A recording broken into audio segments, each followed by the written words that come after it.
What up, everybody? Good morning and happy Monday, August 5th.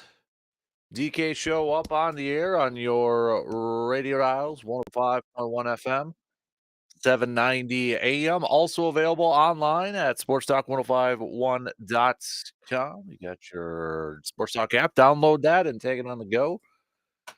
Smart speakers, smart devices, video streams also up and rolling on Facebook and YouTube this morning. Link is up on good old Twitter over there too. So, but hopefully all had a fantastic weekend, and you are ready to hit up a brand new work week here. So, first, we got a big thanks to everybody who was at the golf course on Friday. Whether you were there for golf, whether you were there for golf or whether you were just kind of stopping by and supporting and such. But it was a good day on Friday.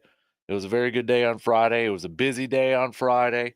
But when we're out there at 4:30 and finally getting off and heading back home close to what was it, 7 or something like that. But nonetheless, it was all for a good cause, and a big thanks to everybody for supporting Backyard Dreams on Friday. Shout out to Surveyor Sam and his team and Nate over there. They are your new Casper Classic champions, hoisting the title belt. So shout out to Surveyor Sam and Nate and their group over there for being the champs this year. But gotta thank again Princeton Valley for hosting us. They sounds like they want to make this even bigger going forward. So we'll see how that plays out. But big thanks for them hosting up. By the way, anybody, I gotta mention this too. If you were there and you were golfing, driving around in a cart, they're missing one key. Okay. So please, please, please check your golf bags or your pockets or whatever. They're missing one cart key from Friday. It's very important that we find this, and I'll even throw in a little bit of a reward if you don't want to return it. But you maybe drop it off station. I'll return it for you. Okay, I'll even return it for you. So please check your pockets, golf bags, or anything like that. They're missing one key for their carts. Okay, so. But again, big thanks to Princeton for hosting us again this year. Our Champions Meal sponsors, Hy-Vee. I mean, what a fantastic lunch with burgers and pulled pork that they smoked, the night before and such. Hy-Vee always appreciate all their help that they do with the outing. We've got Gemco Surfaces, who are our putting green sponsors. Park Ridge Distributing. We literally can't do this without Park Ridge Distributing and their help and their support. Residence Branding Company, Matt, Ben, Eric, Quinn, and such. The entire staff over there. Title belt sponsors, Muldoon's Menswear, the Green Jacket sponsors. Our good buddy G-Man was the first ever recipient of the Green Jackets, and that was presented to him about 8 o'clock on Friday morning. Big thanks to John Muldoon for stopping by and presenting G-Man with that jackets. Carpet City Flooring Center, AJM Automotive Service. They donate some awesome prizes over there too. VFW Post 305. They also donate some prizes. The Elbow Room, donating to the Swag Bag, Doodah Gin, Edward Jones, Financial Advisor, Kelsey Nikolai, Hannah, Cylinder Agency, American Family Insurance, Shepke Chiropractic, Shoe Doctor, Service Master, Chippewa Valley, Clay, always a big time supporter of Backyard Dreams, and Myron Construction. They had a very popular prize over there for raffles too.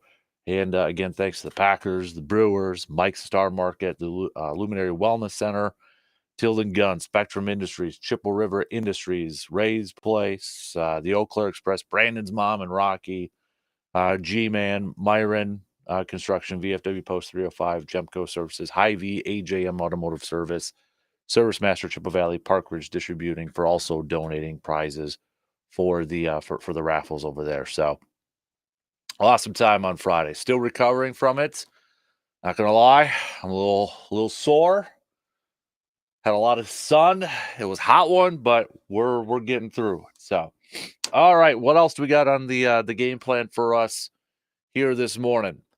Brew Crew, what's going on with the Brew Crew? Dropping another series, this time against the Nationals. And when you look at it, I mean, ever since coming back from the in the All-Star break. They took down the Twins, took down the Cubbies, but since then, dropping a series against Miami, dropping a series against Atlanta, now dropping their third straight series. This time against the Nationals, they picked up a win on Friday nights with Montas on the mound, 8-3. But after that, Saturday, Aaron Savale struggling right away, but Brewers tried to climb into it, get back into it. They fell 6-4, and then yesterday, Tobias Myers gets charged with a loss, but man, you can't give him a loss after the performance he had yesterday. But Brewers losing 4-3. They tried to make a little bit of a comeback there after being down 4-0, and just couldn't do it. So they're going through a little bit of a funk right now. This team is. They're still in first place by 5.5 games over the St. Louis Cardinals, up 6 over the Pittsburgh Pirates. But things ain't going to get any easier for this Brewers team. Off day today. And then they've got a long stretch of games coming up here. 3 games on the road against Atlanta. Then they'll be back at home this weekend taking on Cincinnati. And then 4 games against the Dodgers. And then 3 games against the Cleveland Guardians over there. So then right after that is St. Louis on the road for 3 games. So definitely going to be a tough stretch of games coming up here for the Brew Crew. So we'll talk some Brewers and recap this series and kind of look ahead to this upcoming schedule here for the Brewers and such. So we'll hit that up. We'll throw a little football talk in here, maybe for a lot of Packers fans. First glimpses of this year's team family night on Saturday. I know quite a bit of you. We're there. There, you guys were sending me guys and gals were sending me some photos and such of at family night and that. So anybody who was at family night, kind of give me your, I guess, scouting report. What stood out to you player wise and such? I mean, obviously we can't really deep dive into schemes or formations or anything like that, but you can look at individual performances and individual players and how they stood out and such. But we'll throw a little football talk in here too, as now we get set for our first preseason game coming up this weekend. So. But we'll throw a little football chat in here, a little Packers chat into this equation. We've got our Final Four up for voting right now for the most underrated Wisconsin sports athlete of all time. Final Four is up for the voting now on Facebook and Twitter. So we've got Amon Green taking on Steve Stricker and Ben Sheets taking on Al Toon. And early indications look like the voting is very, very, very close. It's 50-50 on both so far. So that's exactly how we want it when it comes to the Final Four here. So make sure you get to the Facebook page and Twitter to get your votes in. We should be chatting with JC Nisi, Justice Cleveland, sports director extraordinaire, WEAU 13 News, coming up around 7 o'clock. We'll do some local sports round up. The Express, fantastic weekend for the Express, taking down Duluth and Thunder Bay. They're tied for first place with Duluth right now, and it's the final week of the regular season for the Eau Claire Express. And they've got 4 games against Thunder Bay. Thunder Bay just 2 back from first place. So big week here for the Express as they try to win the second half division championship and clinch a postseason spot. Actually, Sammy, General Manager Sammy, is going to be joining us for our Eau Claire Express updates coming up at 8 o'clock this morning because I'll be out tomorrow. So Sammy's going to stop in this morning. We'll talk some Eau Claire Express. So got that. The Cavs, CRBL champs too. So Justice, we'll hit that up. And I know you've got high school football practice starting coming up here this week too. So we'll recap and shout out to Kenny Bednarik. Rice Lake native, finished 7th in the 100 meters at the Olympics. But if you don't know how it looked or how close that thing was, I mean, what, 1/10 of a second from 7th to like medaling. I mean, there's that picture. We posted the picture of the finish line. and just the group of all the runners in that 100-meter dash, I mean, holy moly, tenth of a second separating like seventh to medaling, super close. But Kenny's main event, the 200-meter, is coming up a little bit later on here too. So, but we'll recap it all and chat about some of our other local stuff with Justice Cleveland coming up a little bit later on. It is the weekend hangover too. So, what is the best? What is the worst? What were the highs? What were the lows from the weekend? Let us know. Hit us up with a text on that Shoe Doctors bullpen line at 715-830-1912. All right. So let's shall we just get into it? Let's get things rolling here this morning. We'll begin the program talking some Brewers baseball to open up things. Brewers going through a little bit of a funk right now, dropping their last three series, two of them coming from the Marlins and the Nationals with this thing here too. So definitely head scratching, disappointing, and such. Brewers will be getting some reinforcements back, but are they the right reinforcements? We'll kind of hit that up and take a look at this final stretch of games coming up here too. So I mean, you got a tough portion of the schedule coming up for the Brewers. Where's your status level? All right, let me get a status reading. Brewers fans, I want to hear from you. Where's your status reading surrounding this team right now?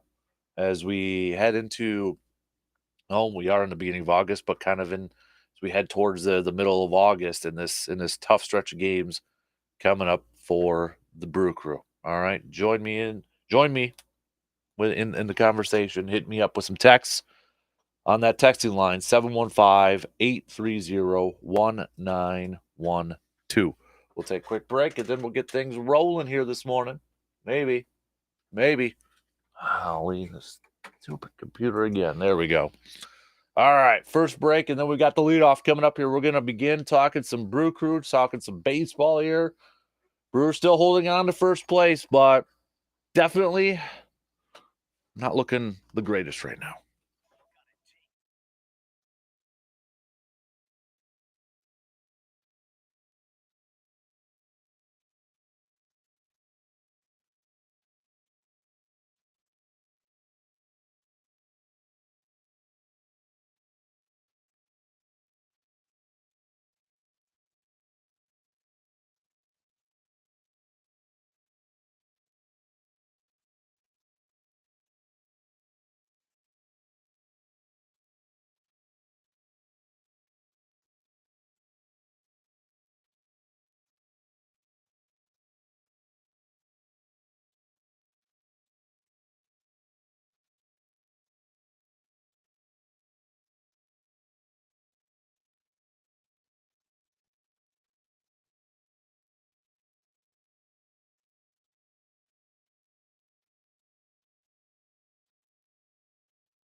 All right, let's get things rolling here this morning. Begin this Monday morning chatting some Brewers baseball. Brewer Crew kind of going through a little bit of a rough stretch right now. Dropping their last three series. They're still holding on to first place over the Cardinals. Still holding on to first place over the Cardinals by 5.5 games here. Pittsburgh's creeping up a little bit. They're 6 back. Everybody's under double digits right now. The Cubs 8.5 back. Cubs helping out the Cardinals a little bit here, or helping out the Brewers, I should say, taking down the Cardinals.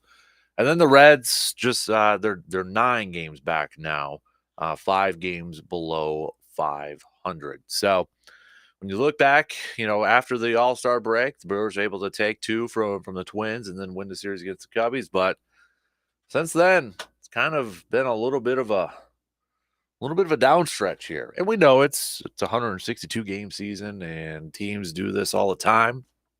So it's not out of the norm by any stretch of the means here.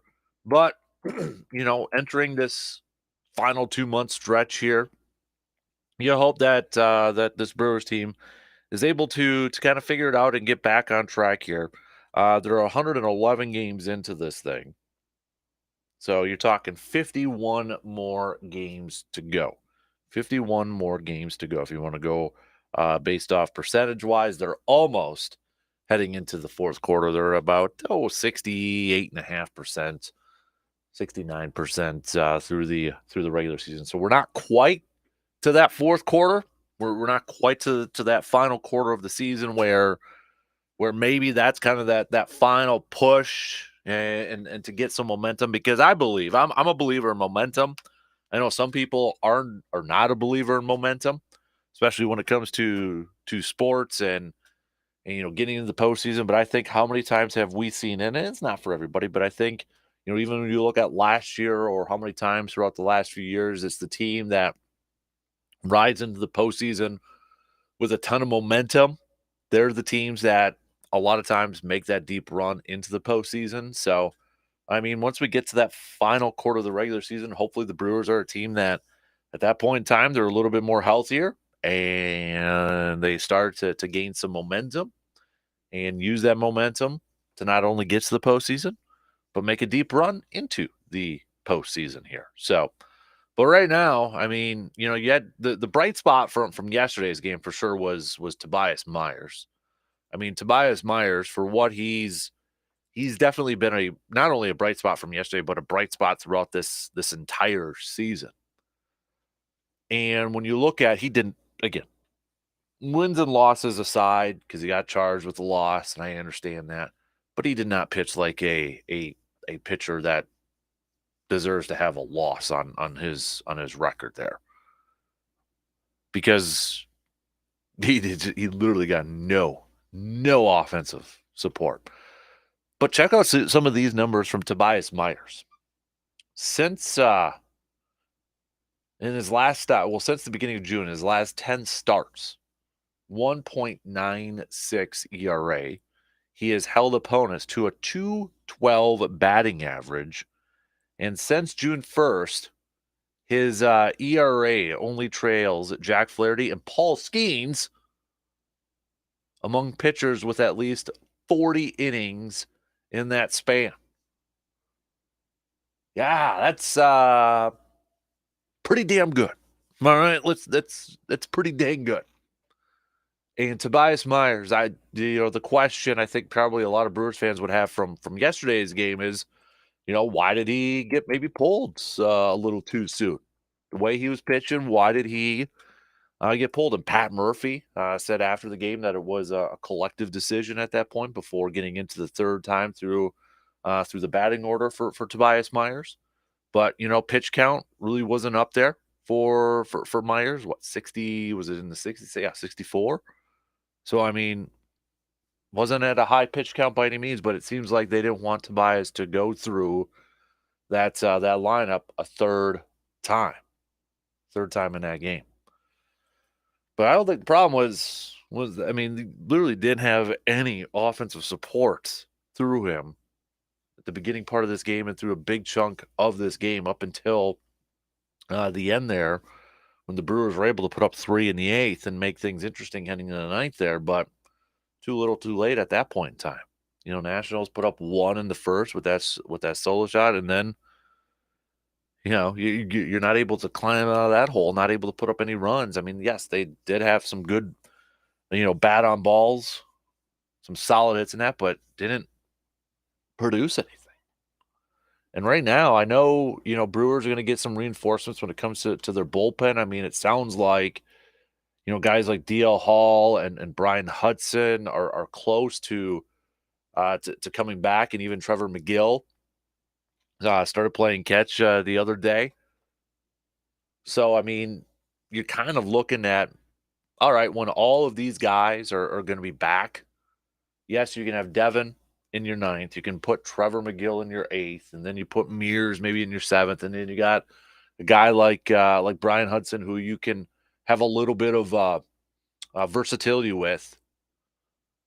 The thing is, I'm not, and then I get that bullpen has been used a lot, and those pitchers been taxed a lot, and a lot has been put on their arms and their shoulders and such.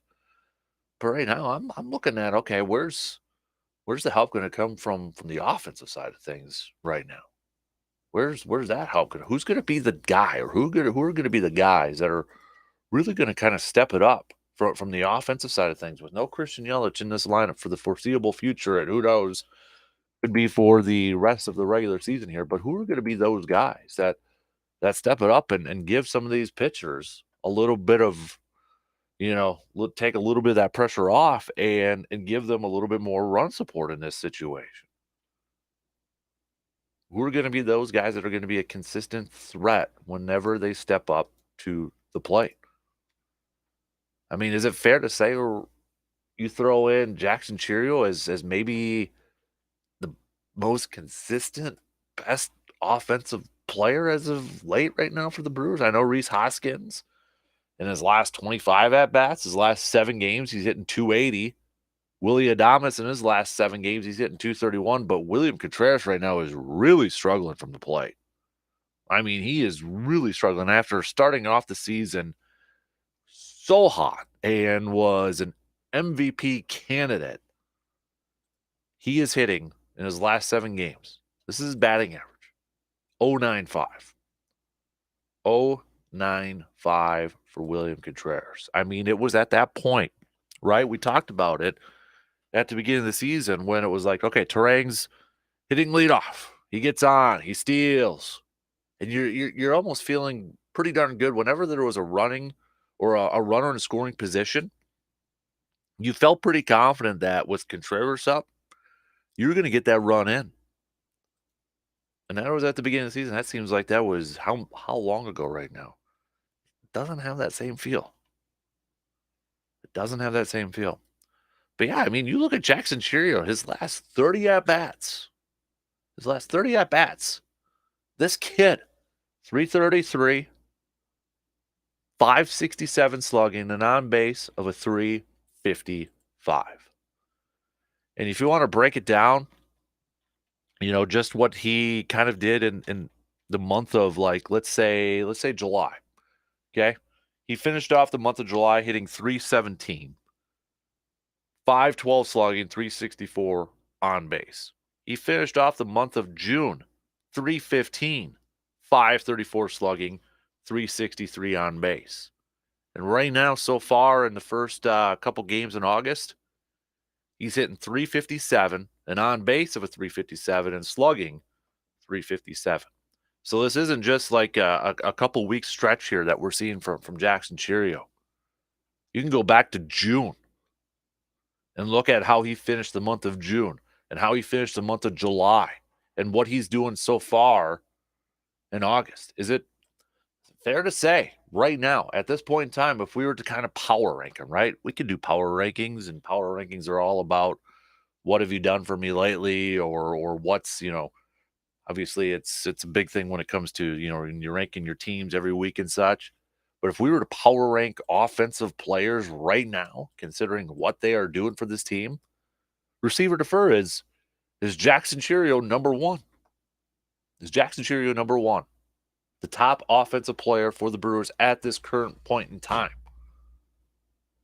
Don't have Yelich in his lineup. Contreras is struggling mightily.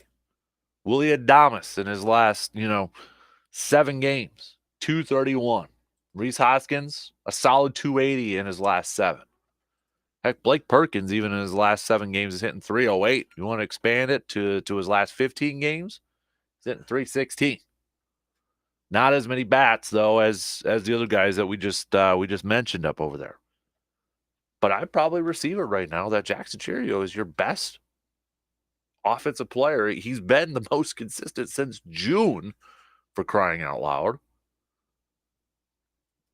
But I need a little bit more help from the offensive side of the plate. Where's that help going to come from? It's got to be Willie Adames. It's got to be Reese Hoskins. It's got to be Bryce Trey. It's definitely got to be Contreras. We, the Brewers, really, really, really need William Contreras to find that offensive magic touch that he had at the beginning part of the season. I mean, this offense has really been struggling, and maybe there's a correlation to the current struggles compared to, what Contreras is doing right now. And you kind of look at, month by month breakdown. April, Contreras finished 350. We knew that wasn't going to last, right? We knew he was going to come down a little bit. May, he hit 301. June, it fell all the way down to 218. He hit 218 throughout the month of June. Got up a little bit more in July, hit about 244. But right now in August, the man is only hitting 182. That's not season-wide. Season-wide, he's still at 279. But right now in August, his batting average is just a 182. We need better offense from William Contreras. I want to go back to Saturday's contest. Well, first of all, let's go back to Friday's contest. Let's actually start off from a couple days ago. The win in that game. The only positive from this series was Friday's win, 8-3 victory over the Reds. We got to see Frankie Montas, his first appearance, picking up a win. He went 5 innings, giving up 9 hits, 3 earned runs. Did strike out 5 in that game, but that was our first appearance from him. So off to a good start, right? Off to a good start for Frankie. Let's see it continue to grow, to continue to get better, because right now I don't think Aaron Savali is making a lot of fans right now in Brewers Nation. I mean, picking up another loss so far this season. Overall, he's 2-8.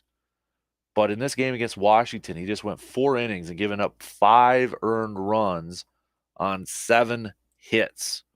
I mean, Savali, if you look at where he's trending right now, July when he was acquired, July 5th, his first game. Okay, he has yet to pick up a win since being with the Brewers. He's got charged with a couple losses and a few no decisions over there. But so far, I mean, the whole month of July when he was with the Brewers, a 4.29 ERA.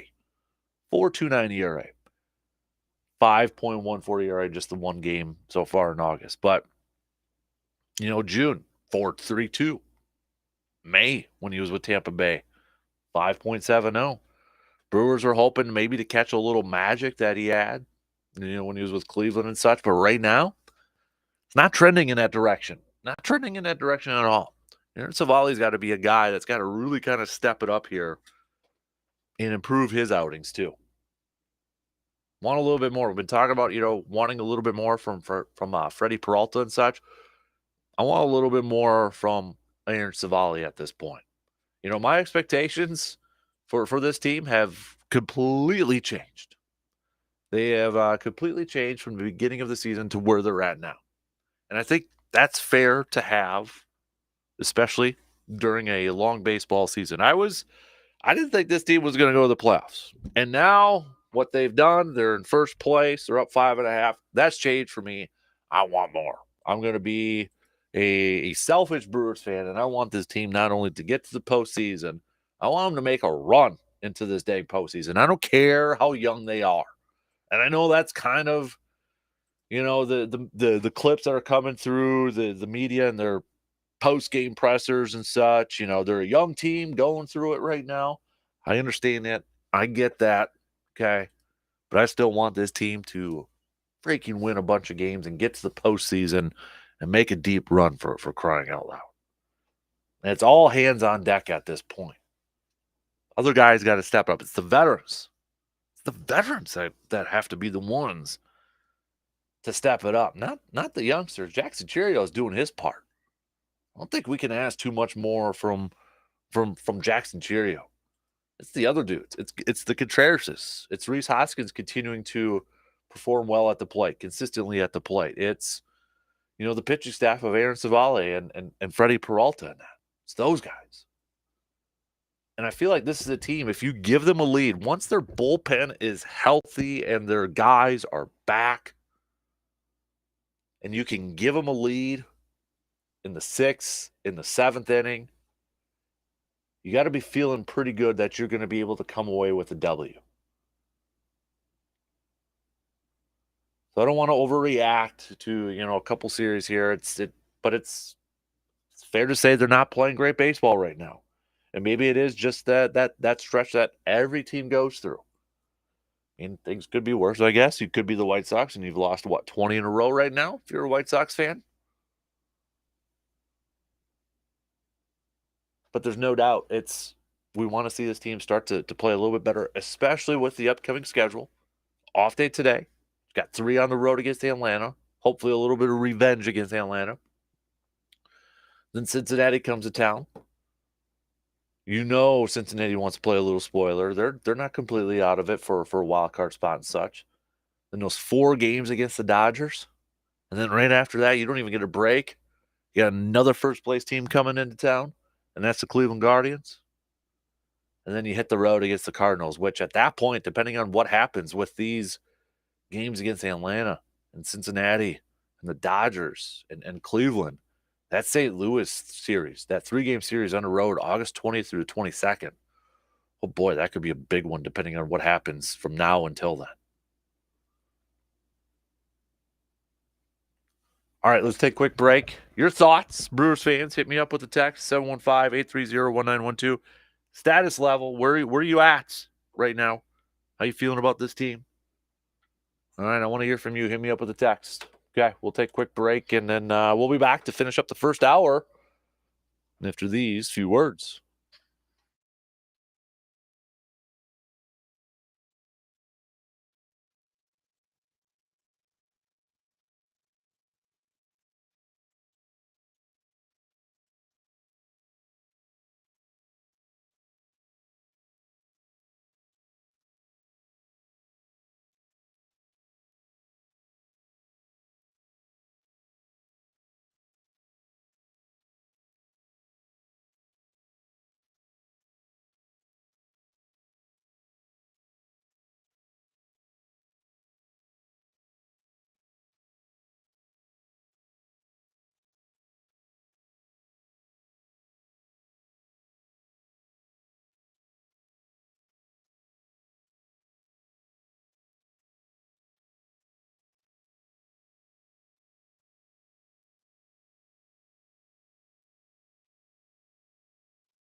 Let's catch up on a couple of messages on the Shoe Doctor's texting line this morning. This one comes from Jeff. Jeff saying Brewers definitely not playing great baseball. My status level on them right now would be at about slightly concerned, but not trying to overreact because all teams go through a little bit of a slump here.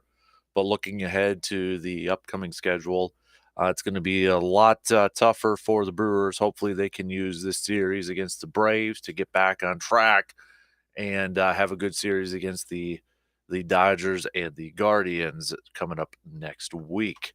Ben also with a text on the texting line over there saying Brewers need some more help on the offensive side. That's why I wish they would have been able to acquire another bat before the deadline here.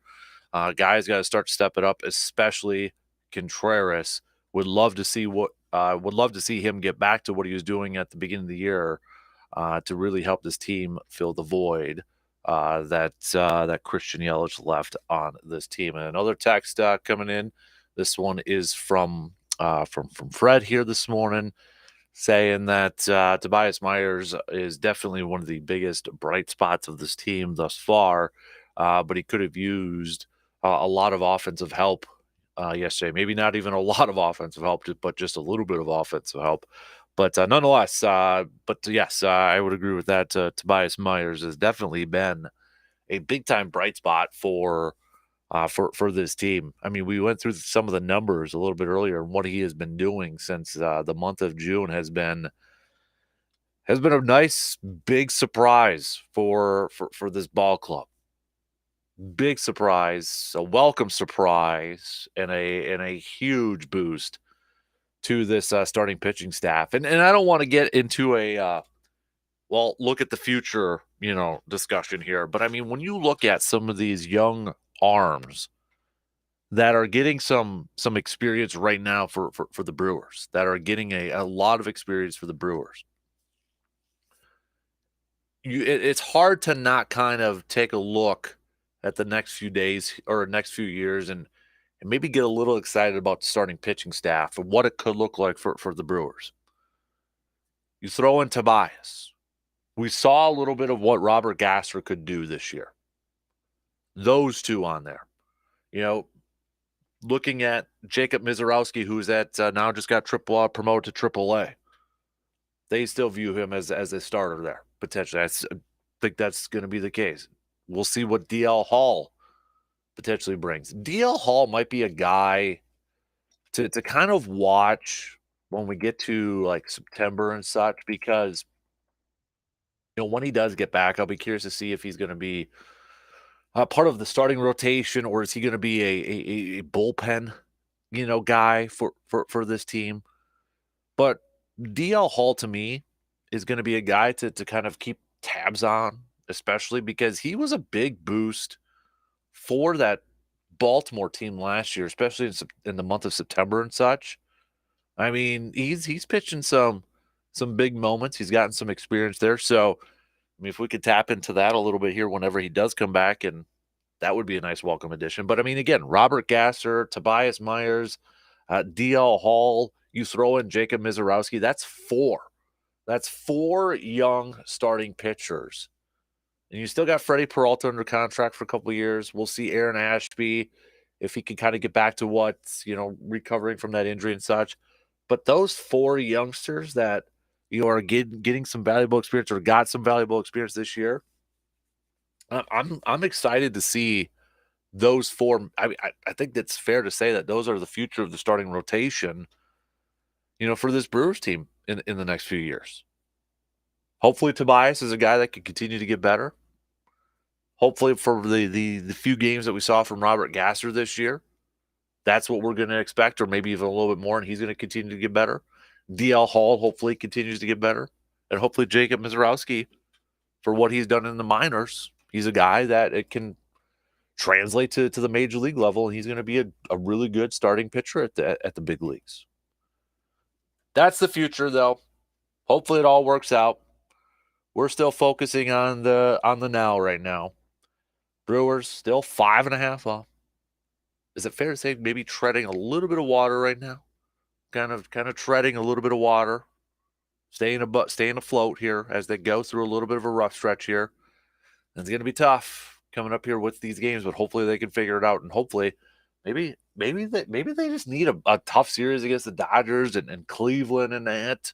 I don't want to overlook Atlanta or Cincinnati, but you throw them into the equation. Maybe they just need some of these teams to kind of kick them in the butt here. I don't know if some of these guys are overlooking, like, oh, Washington, oh, the Marlins. How many times have Brewers fans and how many times have we discussed it to the point of like it seems like they play down to their competition a few times. And it gets annoying whenever we talk about our teams, our favorite teams playing down to the competition.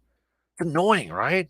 I mean, I don't like talking about that. I don't like seeing that. It happens. It's probably happened to a lot of us whenever we played, whatever level it is, high school, middle school, rec league, whatever. We've played down to the competition. We've gotten our butts kicked. And I don't know if that's what's going on with the Brewers right now, but maybe they need a tough series. Maybe they need this Dodger series to come up to kind of get them refocused, regrouped a little bit. Look at the current standings right now in Major League Baseball as we're starting to get close. Not there yet, but as we approach the final quarter of the regular season here, not a lot has changed in terms of where things are standing right now. But you got the American League East. You got that battle between Baltimore and New York. Both teams sitting there at 67 and 46 right now, tied up for the division lead. You got Cleveland, who's the number one team in the American League right now, 67 and 44. Same amount of wins as Baltimore and New York, but 2 fewer losses. And then you got Seattle, 59 and 54, with that AL West division. Then you look at the wild card race here, Baltimore and New York, because they're still tied up there. Whoever doesn't win the American League East, it's going to be that team. Minnesota right now holding on to that second spot in the wild card, but you look at what Minnesota's been doing in their last 10 games. They're 7-3. They won their last 4. Does it help that they're going up against the White Sox? Absolutely. But you know what? What were we just saying about the Brewers? At least the Twins aren't playing down their competition. And then you get the Royals, 13 games over 500 right now, holding on to that final wild card spot. But the Boston Red Sox just 2.5 back from a wild card spot. Astros still trying to get in this thing. Both the Astros and Tampa Bay 5 games back from that wild card spot. National League, it's still your top 3.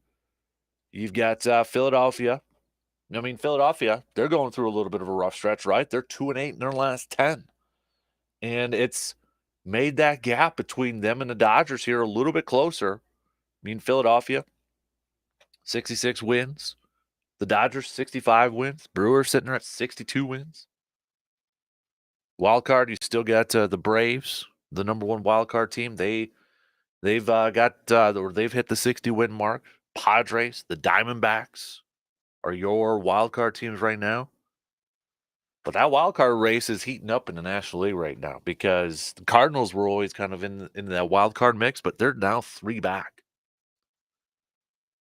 What's helping the Brewers right now is that the Cardinals have also been kind of going through a little bit of a rough stretch here, and they're 4-6 in their last 10 games. 4-6 in their last 10 games. But your wild cards again, Atlanta, the Padres, the Diamondbacks, and then the Mets are now 1.5 back. Pittsburgh still just 3.5 back. Giants 4.5 back. Cubs sitting 6 back, and the Reds 6.5 back. All right, let's. We've got. We'll talk some green and gold coming up next hour here. Family night. Anybody who was at family night, give me some of your impressions from certain players. Maybe that you saw. Again, don't want to break down what you saw scheme wise, formation wise, and all that because it's only practice and that and that. But I think we could talk a little bit about individual performances. Romeo Dobbs had himself a good night. The kicking competition, is it? I think if it were me, and we're just going based off success, in terms of who's having the best success or the most success in practice right now, it seems like Greg Joseph has a leg up, pun intended, just a little bit. Just a little bit more accurate so far in practice. They shout out to all the reporters who are keeping tabs and keeping track of the percentages of makes and misses in that. But it seems like Greg Joseph has a little bit of a leg up. Sounds like we're getting Zach Tom back at practice. If there was one thing, maybe what Family Night kind of exposed to a wider audience, to the fan bases, nobody seems to be running away with maybe that backup right tackle job. So that offensive line, and maybe Jordan Morgan is a leader at the right guard, but I think it's kind of settling down now too with these competitions. We know it's going to be Walker at left tackle. We know Elton Jenkins is going to be left guard. We know Myers is going to be the center. We know Zach Tom's going to be the right tackle.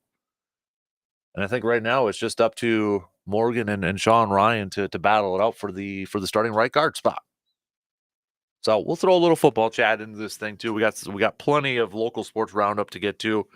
Eau Claire American League, American Legion baseball going to nationals. The Express, CRBL champs, the Cavs and such. High school football practice beginning. So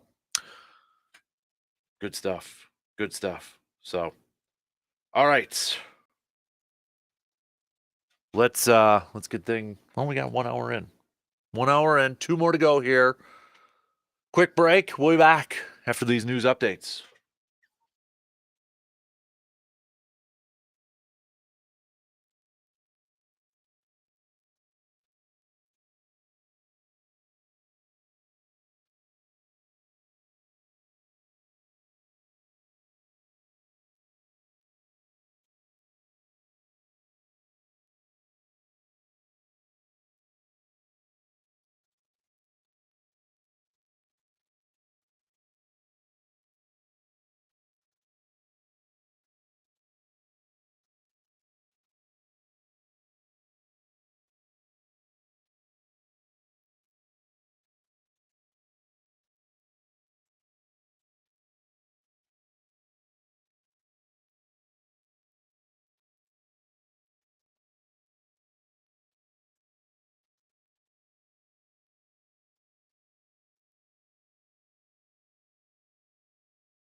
Second hour kicking off on this Monday morning of August 5th. Hopefully, all had a fantastic weekend and you're ready to hit up a brand new work week here this morning. Big thanks for joining us and tuning in wherever, however you may be tuning in. This morning, we're going to talk a little football coming up this hour, talk a little green and gold as now we start to maybe really get into this thing. We got first preseason game coming up on Saturday. Packers will be visiting the Browns Saturday, August 10th. Got an afternoon game over there to be checking out. We had family nights on Saturday. I know quite a few of you were over there. Shout out to the honorable Travis from A-Town. He took his family over there Saturday. First of all, shout out to Travis from A-Town and a lot of you too. Golfed 18 holes in the heats for the Casper Classic. But then he took the fam to family nights and then sent us a picture with the can koozies that we gave out to peeps, the show can koozies. So we got a little representation at Lambeau Field over there. So big thanks to the honorable Travis from A-Town for sending that over. But we'll get back to some more Brewers talk coming up here in a little bit later too. I was reading during the break. MLB.com has a article up drafting the top World Series contenders after the trade deadline. 6 was the Twins. The Brewers, though, coming in at number 8 here. And I'll just read a little bit what they had to say. I didn't trust the Brewers that much entering the season, and I don't really regret it. Not only after they traded Burns and lost Brandon Woodruff and Devin Williams to injury, but despite a July stumble, not only do they have a lead in the NL Central, they hold a 6-1 season lead over the Cardinals, giving them a likely tiebreaker edge should it come to that. I don't love Christian Yelich going down with another back injury, but also I think not nearly enough people have noticed that Jackson Chourio has been on fire for 2 months. Did you also notice that Williams returned recently throwing 98 miles per hour? It's extremely unusual to look at a Brewers team of recent vintage and be somewhat satisfied with the lineup and this concern about the rotation. But down here at number 8, I have claimed the last remaining division leader.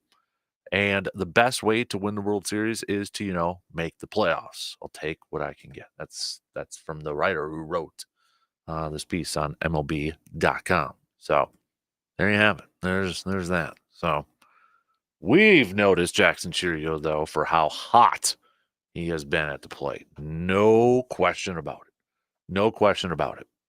Also, don't forget, it's Monday, so let's do a little weekend hangover. What were the best? What was the worst? What was the highs? What were the lows from the weekend? I'll do my weekend hangover right now.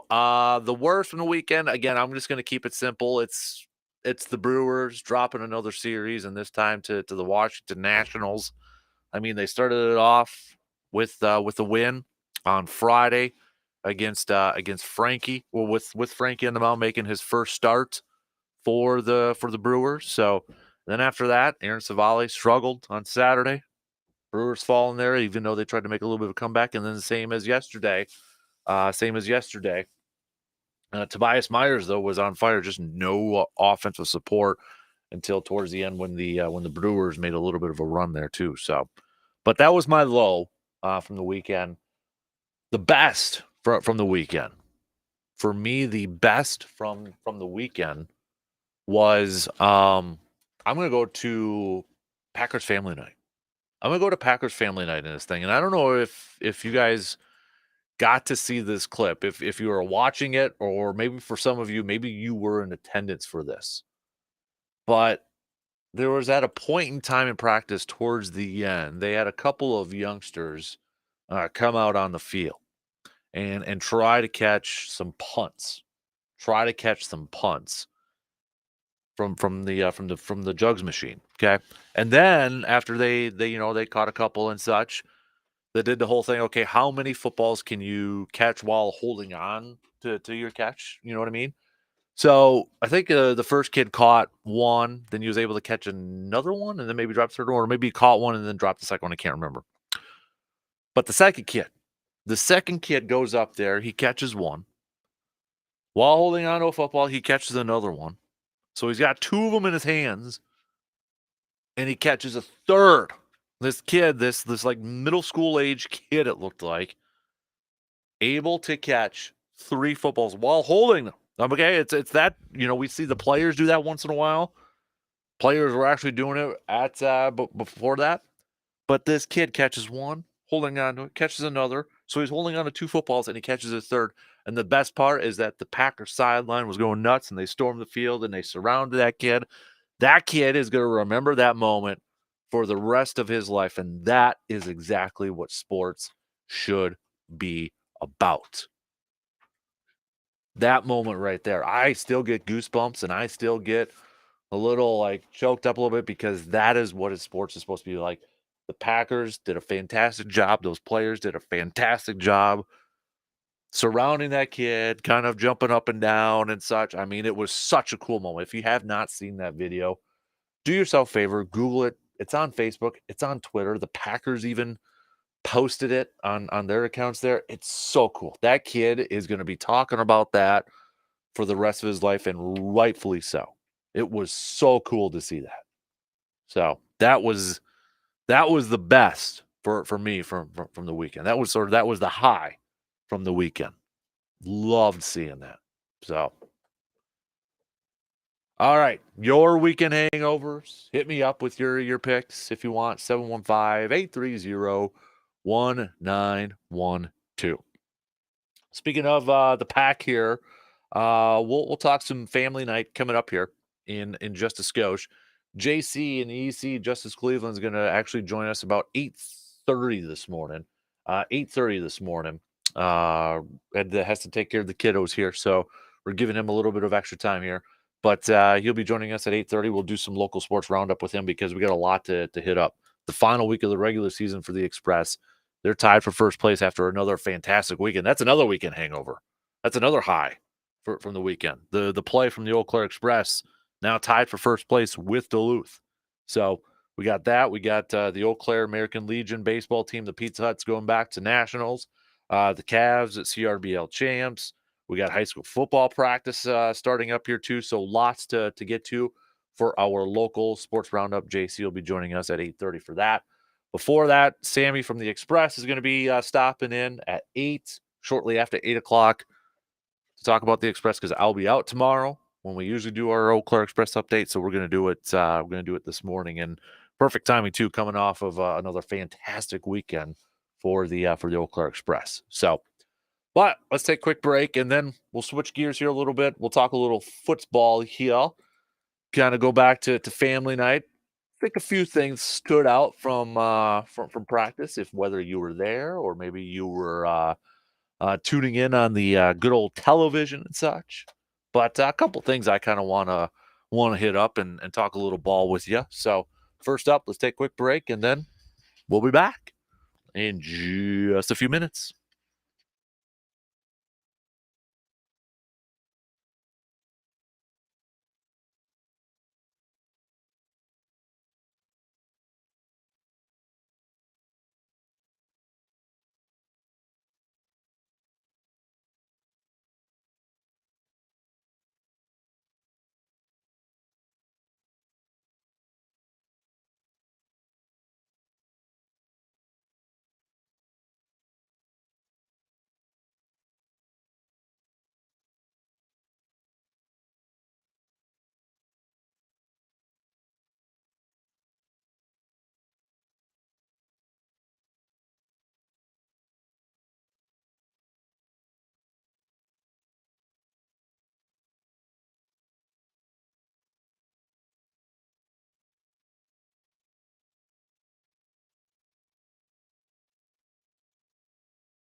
Quick update on how our polls are going right now for the Final Four, our bracket challenge here, our Final Four for the most underrated Wisconsin sports athlete of all time.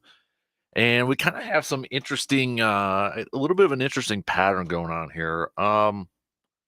If you look at our Facebook group page, Ben Sheets is absolutely dominating Altoon right now. And Amon Green is absolutely dominating Steve Stricker. However, when we go to Twitter, Altoon is defeating Ben Sheets. It's closer, though, 57 to 43. And then Amon Green and Steve Stricker are at a tie, 50-50. So Twitter is a lot closer in the votes. Facebook, individuals are dominating. Amon Green dominating with 88% of the votes, and Ben Sheets 90% of the vote right now. So get to Facebook, get to Twitter. It's our Facebook group page for the love of the game, and Twitter at DANKASPER. Go vote. This is the Final Four. This is what's going to make our championship matchup.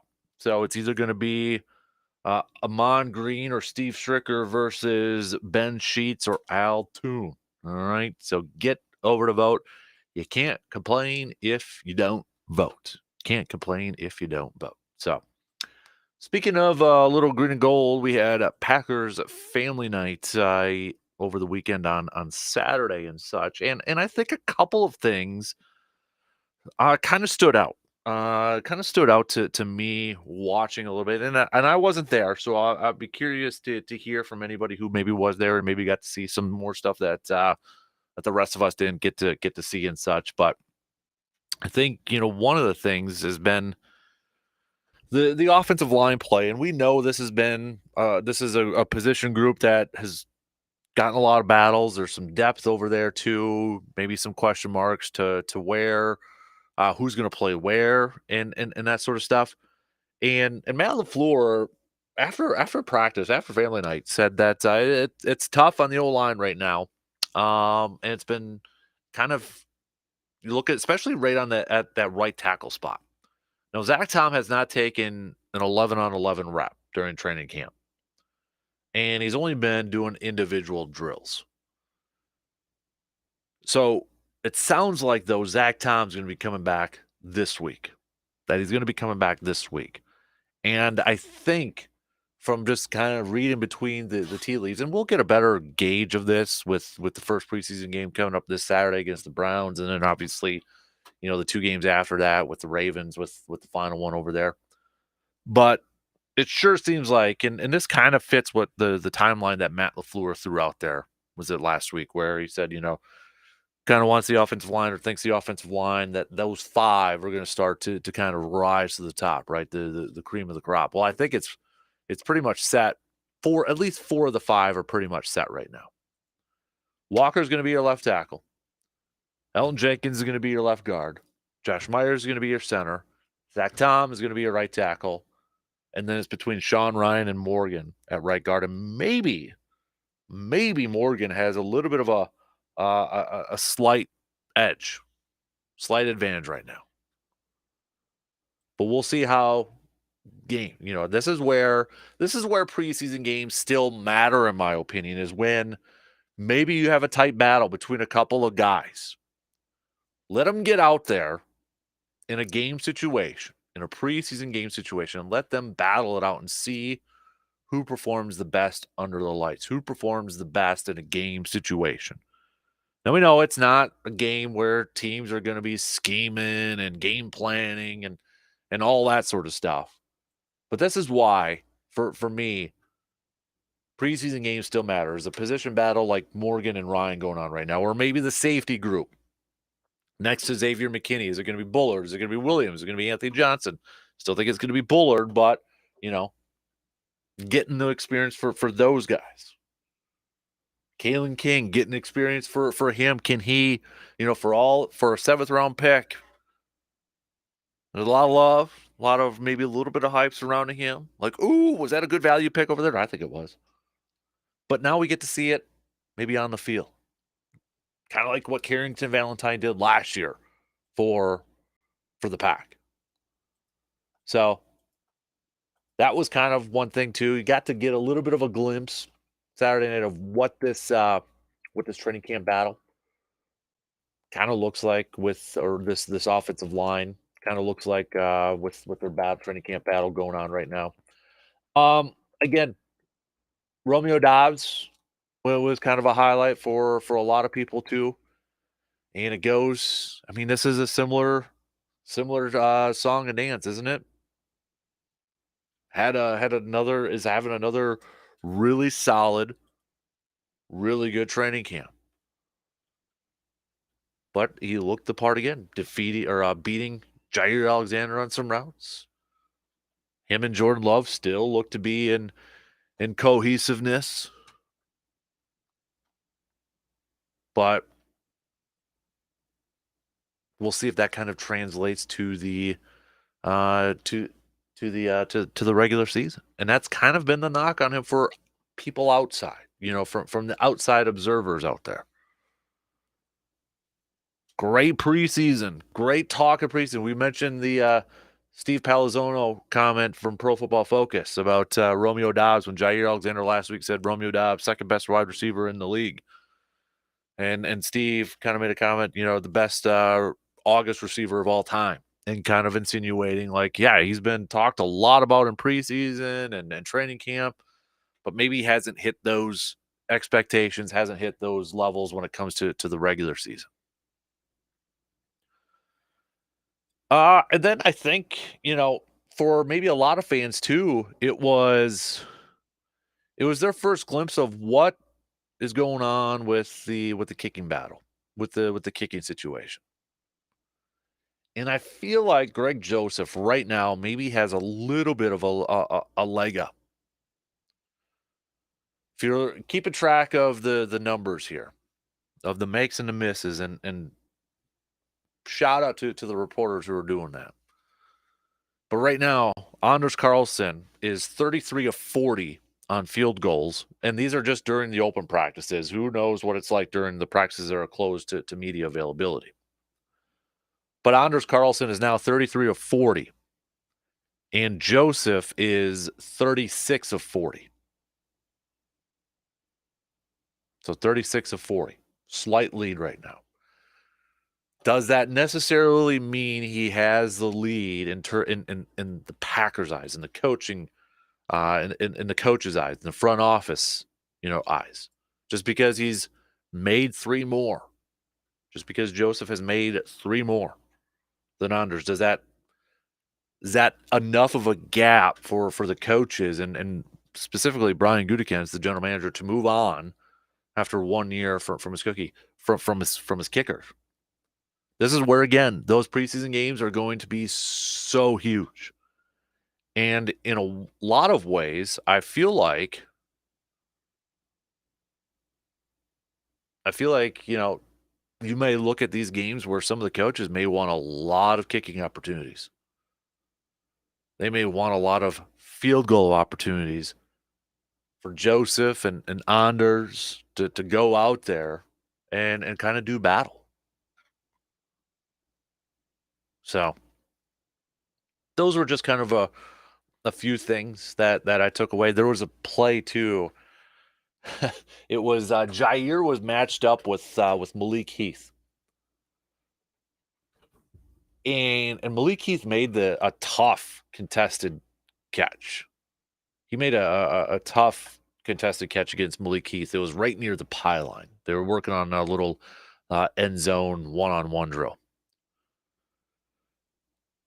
and Jair and Malik Heath were just jawing at each other. I mean, just trash talking each other. I mean, we saw that a little bit from Malik Heath last year. We know Jair's a talker and such, but Jair Alexander, from all accounts this year, I mean, I'm really excited, and I know I said this a few weeks ago, but I'm really excited to see, because I think Jair is in a position to grow even more as a player and as a leader.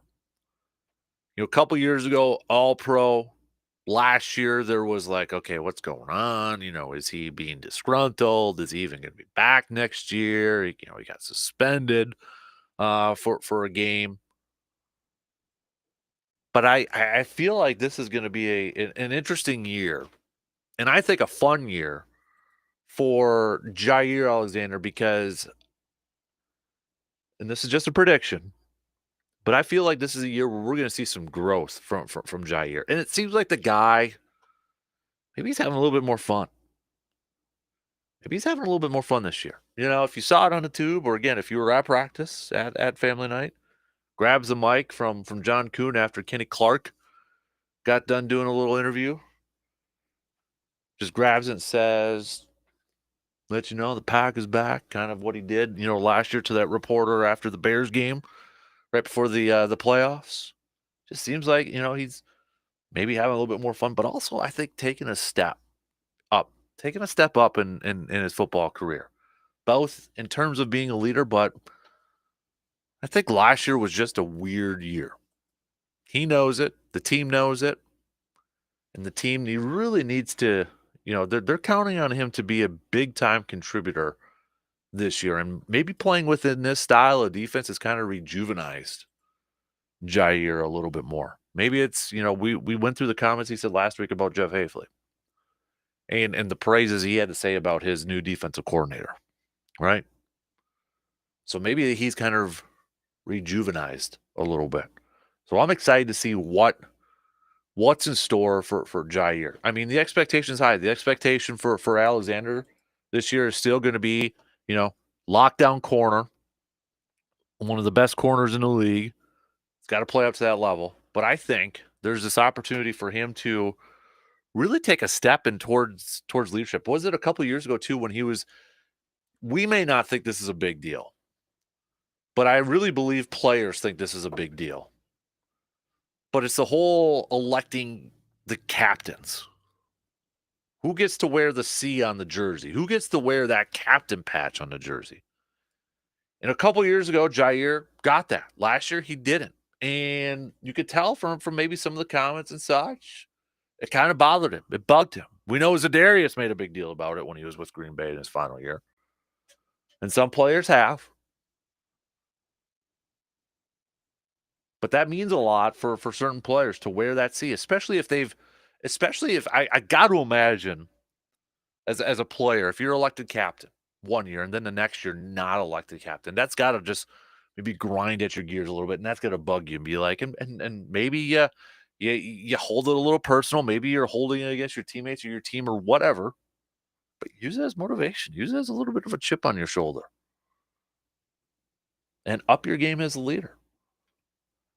Xavier McKinney, he comes in and from all accounts has been a big-time impact on this defense.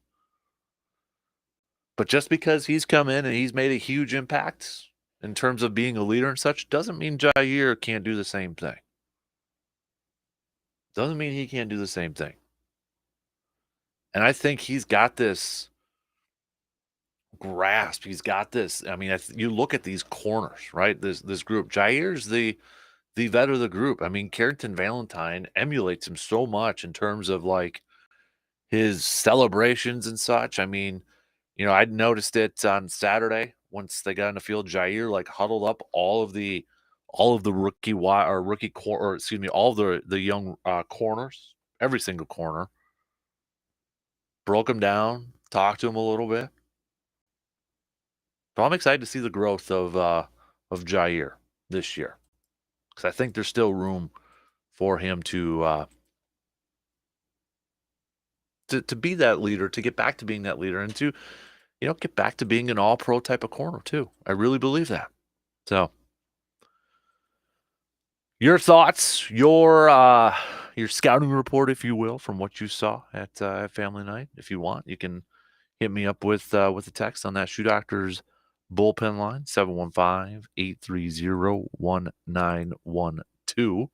But the Packers will be getting set for their first preseason game coming up this Saturday as they take on the Cleveland Browns. And, we'll have time to kind of say what positions are you going to be watching when we head into that game and such. But this is, these next couple weeks now, this is when these are when jobs are going to be won or jobs are going to be solidified. And And remember Green Bay again. They're the youngest team in the league, but they didn't have a ton of undrafted free agents come in. What was it, 8? I think they signed after the draft because they just didn't have that many roster spots opened. But this is the time now where these guys who are trying to win a spot, trying to win a roster spot, trying to make the team. It's this week, it's next week, and it's the week after that. These next 3 weeks is what's going to be very crucial for these guys, to win jobs, but also very crucial for guys, who are probably going to be on the roster, but maybe competing for a starting spot. That offensive line, that right guard battle. We talked about the kickers. These next 3 weeks are going to be huge with Anders and Joseph. These next 3 weeks are going to be huge for the safeties. If it really is an open competition to win that starting safety job next to Xavier McKinney, these 3 weeks will determine who's going to be that guy. Maybe it's a little bit of a rotation thing, again, kind of what they did with the safety thing last year. We know Xavier's going to be the guy there, but is it going to be Bullard? I still think it's going to be him. Is it going to be Evan Williams? Is it going to be Anthony Johnson? I mean, from all accounts, what they say is that, Matt LaFleur and everybody says it's still, it's a tough competition right now. But if it truly is, these next 3 weeks are huge for that. It might be a huge 3 weeks for a guy like A.J. Dillon. You got Lloyd, the rookie, coming in. We know Josh Jacobs is the number 1 running back. Could it be between A.J. Dillon and Emmanuel Wilson? Could be big 3 weeks for both those dudes. And for the depth of the offensive line, veterans like an Andre Dillard, maybe a Royce Newman, or who else is on that offensive line. These are the final 3 weeks for a lot of these guys, whether it's to continue their NFL careers or maybe their careers are done. I look at this wide receiving depth chart for Green Bay right now. And I don't think it's been talked a lot about in terms of maybe like how many wide receivers are they actually going to keep this year. We know Dobbs, we know Watson, we know Jaden Reed, we know Dontavian Wicks. Those would be the 4 that I think is safe to say locks. Those are your straight up locks. Watson, Dobbs, Reed, Wicks.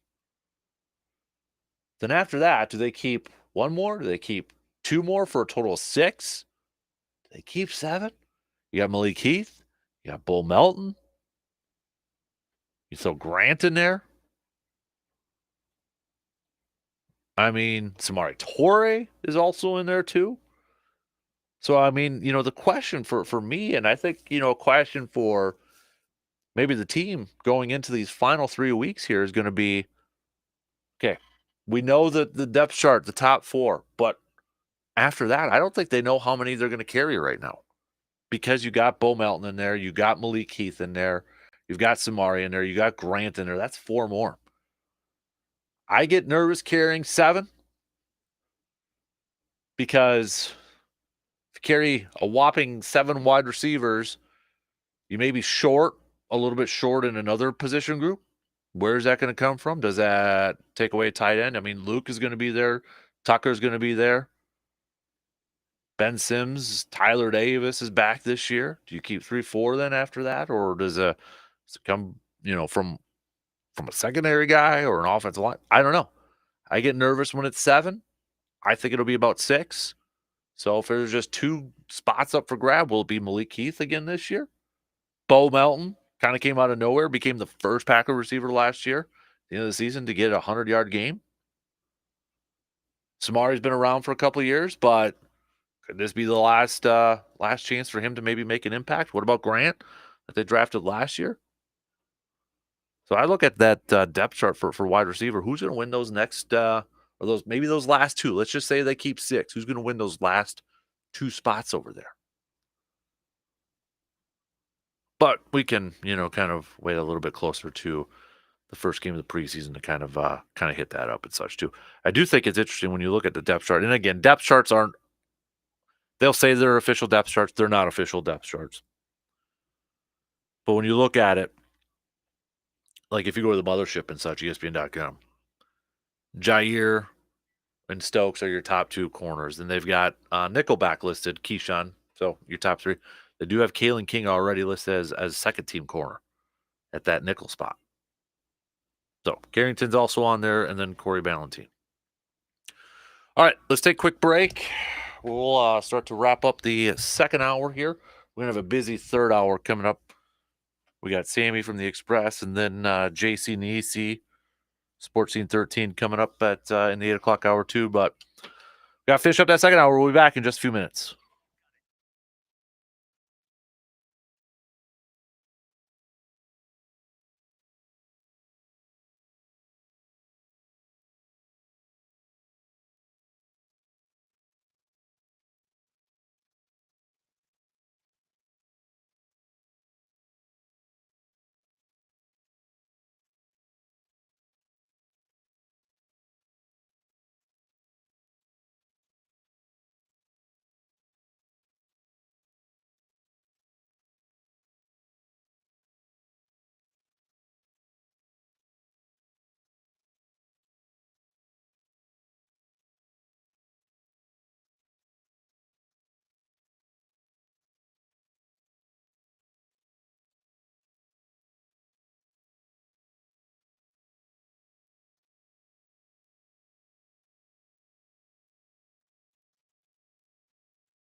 I want to do another thank you to everybody who was out Friday, whether you were a golfer or you were there just with your support, or you donated or sponsored, or whatever the case may be. Big thanks to all the supports, and hopefully you all had a lot of fun on Friday. But again, big thanks to Princeton Valley Golf Course for hosting us again this year. And a reminder too, I know I mentioned this, and I threw out an email to everybody who was on the sign up list. But if you were a golfer, you did golf, check your golf bags, check your pants pockets, whatever the case may be. Our good friends at Princeton Valley Golf Course missing one key, missing one cart key. So if you could, just do a double check. Even if you think you don't have it, just do a double check, maybe in your golf bag or your pants pocket or wherever, maybe in your vehicle, and just see if you have that cart key out there. But big thanks also to Hy-Vee, our Champions Meal sponsors. Fantastic menu as always. They had the smoked pulled pork. They were smoking that the night before. Had the Dan Good burgers over there too. So big thanks to Hy-Vee, Gemco Surfaces, our putting green sponsors. Can't do it without Park Ridge Distributing and all the help that they provide.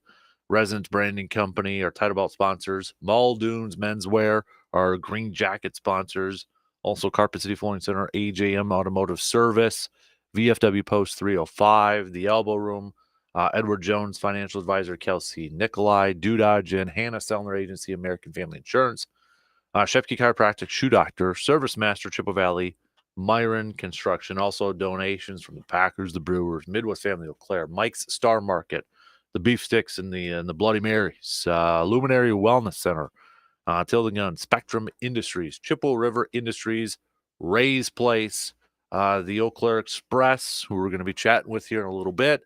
Brandon's mom and Rocky G-Man, of course. And then shout outs also to Myron Construction, VFW Post 305, Gemco Surfaces, Hy-Vee, AJM Automotive Service, Service Master Chippewa Valley, and Park Ridge Distributing for the raffle and prize donations over there. So big thanks again. And hopefully all of you who participated will be able to come back for next year. And again, congrats to Surveyor Sam and his partner Nate's your 2024 Casper Classic champions, title belt holders over there. Surveyor called it. Surveyor got it done. So, all right, we got about 10 minutes to the top of the hour. Again, reminder: we're going to be catching up with the Express shortly past 8 o'clock. Usually we catch up with them on Tuesdays. We're doing it today because I'll be out tomorrow and such. So want to make sure we get an Eau Claire Express chat in here, because the Express right now tied for first place after another fantastic weekend at Carson Park for the Eau Claire Express, playing some really good baseball. And now we are into the final week of the regular season. 4 games on the road against Thunder Bay. 4 big games. I mean, every single one of these games are now big. But 4 games on the road against Thunder Bay, and then a home and away series against Madison to wrap up the regular season and hopefully clinch the second half championship and a playoff spot over there. So we'll talk with Sammy from the Express there. Also, about 8:30, we'll catch up with Justice Cleveland, sports director extraordinaire from WEAU 13 News. Lots to catch up on for our local sports roundup, not only for the Express, but Legion Baseball, Eau Claire going back to nationals, CRBL champs, the Cavs. We got high school baseball, high school football practice starting up too. So it's getting to be that time of year again. So JC will be joining us about 8:30 this morning to kind of help us recap it all out there. So a couple texts. This one was a question from Greg. Hey, Dan, did you happen to see who is up for the 2025 Pro Football Hall of Fame class? I personally think it's loaded, and I could see almost the whole class being first-time ballot winners. How about you? I did see it. I did see the class, and it is a very, I think, deep first-year class. I do think that is the case. Eli Manning is probably the big name out there. Now, I know some people are going to say, does he deserve to be a first ballot? Does he deserve to be in there? Is he a Hall of Fame? Eli Manning's going to get into the Pro Football Hall of Fame. Okay, we can shut that one down. Eli Manning's going to be in the Pro Football Hall of Fame. But you look at some of the other names attached to this class. You've got Luke Kuechly, Marshall Yanda, the guard, longtime Raven Pro Bowler, was a fantastic guard over there. Marshawn Lynch, beast mode. Terrell Suggs is also on there. Joe Staley, longtime tackle for the 49ers. Aqib Talib is also on there. Clay Matthews, Packers linebacker, is also on there. He's also listed on there. So I don't think it will be all first timers. If to answer your the question, in just my opinion, I mean, I think there's going to be a couple of guys that are going to be first time eligible, but they'll maybe be elected in year 2, year 3, whatever the case may be. I think you're going to see maybe like an Antonio Gates who wasn't elected in 2024, which I think surprised a lot of people. He's going to be in that conversation. I mean, you look at the 2024 modern era finalists who didn't get elected. You're talking about Jared Allen, who's still out there in his 4th year. You're talking about Antonio Gates. You're talking about Torrey Holtz or Reggie Wayne. Those guys out there. So I think and Steve Smith's still out there too. So I don't think it'll be all first year players. But I think Eli's a lock to be in there. I think Luke Kuechly is eventually going to get in. We've seen that trend of players, ending their careers shorter, whether it's been due to injury and such. I mean, Patrick Willis just got in a little bit of a shorter career. So I think Luke Kuechly is going to get in. I just don't know if it'll be year 1. Marshawn Lynch is the interesting one to me. Will he be a first ballot? Or I think eventually he's going to get in. I don't know if it'll be year 1. And I don't think Terrell Suggs is going to get in year 1 because we've seen this with some pass rushers, not every pass rusher. But I mean, you look at Jared Allen, who's still looking to get in, and he's up there in career sacks. So I don't think he necessarily will get in year 1 either. But I think the lock for me is going to be Eli to get in as a first year. I think if there was another one maybe in this class to potentially get in, it might be Luke Kuechly, but I could be completely wrong on that. But Clay Matthews is not, just because he's up, he's not going to get in the Pro Football Hall of Fame. I would be shocked if Clay Matthews gets in the Pro Football Hall of Fame. So anybody thinking, he's eligible. Just because you're eligible doesn't mean you're going to get in. Or it doesn't necessarily mean you're going to be a favorite to get in. He racked up 91.5 sacks in his 11-year career. But no, he's not going to get in. I think his dad should get in. But Clay Matthews won't get in. He will not get in the Pro Football Hall of Fame. All right, couple more messages to get to as we finish up the second hour here this morning. Back to the Brewers. This one is from Jake on our Shoe Doctors texting line here. On a scale of 1 to 10, with 10 being I am absolutely freaking out. I'm at about a 4 for the Brewers right now. But if we revisit this question after the next couple of weeks and they're still playing like they have in their last 3 series, it'll probably jump up to a 7 or an 8 right now. I think this is just one of those lulls that teams go through, the ebbs and flows of the season, but definitely would like to see some positive stuff come from their series against the Braves and the Reds before they begin that 4-game series against the Dodgers. Another texter, don't have a name, can't give you any credit, but texter saying, what is it with the Brewers always playing down to competition? Is it coaching or is it players getting into their own heads? Don't know. Couldn't answer that. I don't know. I don't think it's coaching, especially when it's come from Pat Murphy and such. Just my personal opinion, not in just this particular situation, but in general in sports, I think a lot of it is probably personal stuff coming from the players themselves, whether it's reading their own headlines or kind of overlooking them. I've been guilty of it. No matter if back in your playing days or maybe as a fan, you kind of overlooking it. I think we've all done that at whatever level we played at. Kind of maybe overlook someone, overlooked a team, and we got our butts beat because of it. I can remember a few instances of that. Fell into the trap. Don't know if that's what's going on, but just my opinion. So, all right, we got about a minute left before the shot clock kicks us off. So we got a really busy 8 o'clock hour coming up. We're going to kick it off with a little Eau Claire Express update. The Express playing incredibly well right now. Incredibly well. Have positioned themselves to win the second half and clinch a playoff spot. They're tied for first place against Duluth right now. They took down Duluth just a few days ago, and then took 2 from Thunder Bay over the weekend as well. They're now on the road against Thunder Bay here for 4 games. So we'll talk about that.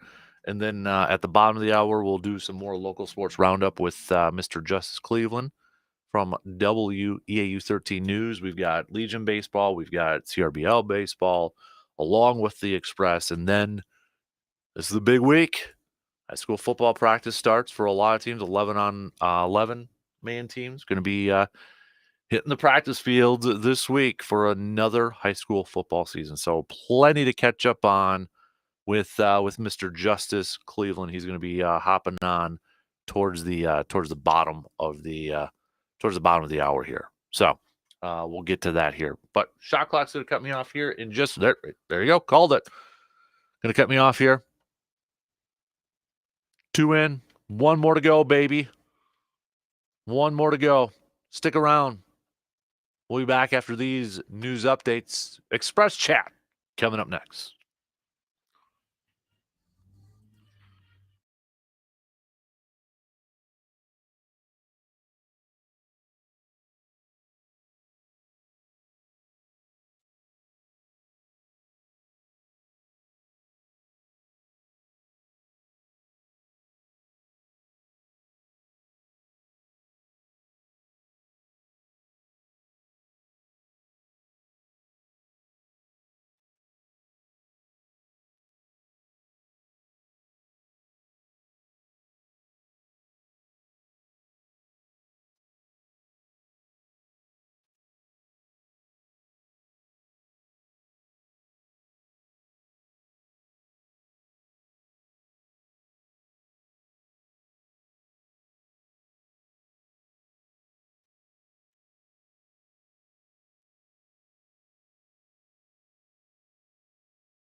Final hour on this Monday morning of August 5th.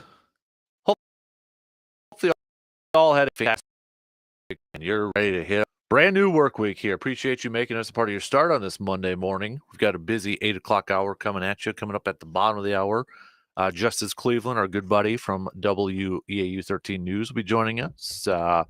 Busy week, busy time starting up for those guys over there too. We're going to chat about, we got Legion Baseball Nationals. We've got CRBL champs with the Cavs. Babe Ruth is going to be heading out to Nationals. We got high school football practice starting this week too. So JC's going to do a little local sports roundup, including talking some Express. But we've got the expert in studio this morning, Sammy, our favorite general manager, with us after another fantastic weekend for the Eau Claire Express. Yeah. Appreciate you first coming in on a Monday. Thank you. Adjusting the schedule a little bit here, but I mean, 2 weekends in a row now. You guys, I mean, you've been playing some like playoff baseball right now. Yeah. And boy, have they stepped up to the challenge. Now you're tied for first place. You took down Duluth over for 2 games and then took down Thunder Bay. You're tied for first with Duluth right now, entering this final week of the regular season. I mean, I'll just say it. Ever since you posted the picture, you guys are 12-4 since July 17th right That's now. crazy. I did the math. I counted it twice to make sure. But I mean, this is gonna be a lot. Nerves, anxious, a lot of scoreboard watching. What's the feeling like surrounding the team right now? Yeah, definitely a lot of scoreboard watching. We were at the Valley Burger last night for post game, and we're all checking our phones, constantly seeing what the score is between Duluth and Waterloo, and of course Duluth came out on top. But it's definitely exciting, and it's it's hard to continue to plan because you don't know what's going to happen. Right. Like these next 5 games. I mean, even the one at home on Saturday, they're so important. Yeah.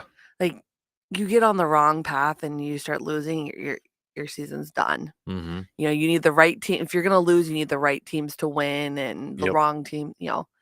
So there's a lot that goes into it, and it brings back to like 2019 when we made it to the Northwoods League Championship. We were kind of in that same path where it's like we didn't know we were going to be in playoffs until the day before. Right.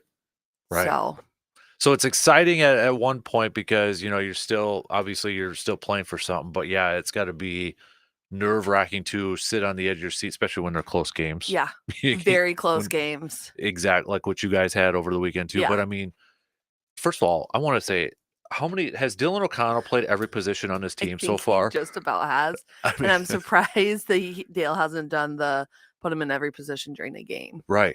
We did that back in 2018. Yeah, because every time I see you guys release a lineup, it's like, oh, now he's at first base. He's he hasn't in the caught outfield. yet or he hasn't pitched. caught or pitched yet.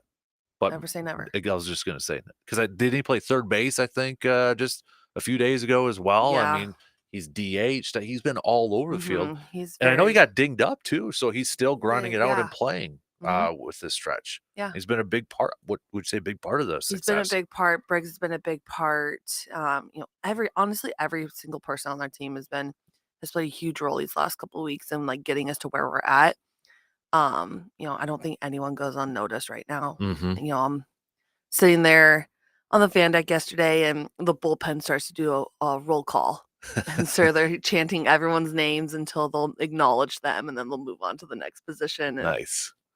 It's just fun to see them having fun. Exactly. Like win or lose, that's all that matters is that they're still having fun. Yep. Their game, 60 something in, and they're still having fun. Right. After a long grueling, and remember a lot of these kids, I still call them kids, but they just, as soon as they were done with their college game, they're right over here. They haven't really had a break for a lot of these, so that they're still engaged in tune and still want to do this. And then the fact they probably have school starting in less than a month. Exactly. And they haven't been home in months. And, It was so cool though too, your Little League home run from last night. I missed it. Did you miss it? Missed it. But kind of feeding that the reaction from I feel like the whole dugout came out and celebrated like that too. Because I could tell something happened because everyone was cheering and I was like, what happened?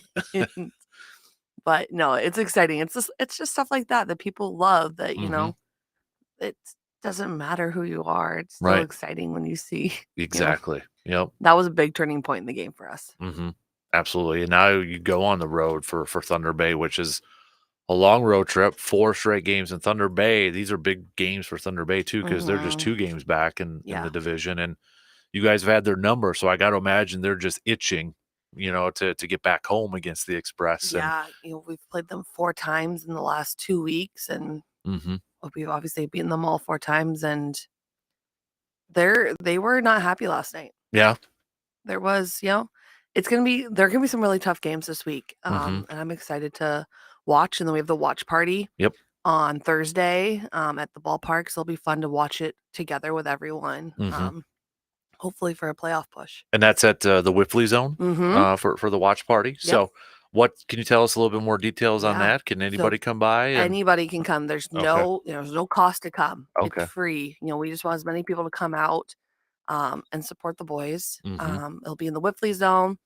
We will have Bubbles Barbecue will be there selling pulled pork sandwiches. The bar will be open. Yard games will be out, and then we'll have projectors out with the game going on and listening to the broadcast, and hopefully pulling out an express win before they head to Madison the next day. Yeah, and that's kind of which makes these games even more important because they're division games, right? Because you do end the season against an opponent who's outside your division. Yeah. So to have these division games on your schedule here, and it's going to be really important. I was already looking at who Duluth plays and trying to get a gauge on that too. Yeah, they play Rochester. Yeah. We need Rochester to pull through. Yes. Come on, Rochester now. But I think they're in Rochester. I think so and that too. That means Duluth has been on the road for, this will be 8 days now. Man. Going on 6 to 8 days. It's got to catch up to them at some point, right? So it's just a little bit exhausting. It's science. Yeah, it's science. So fingers crossed.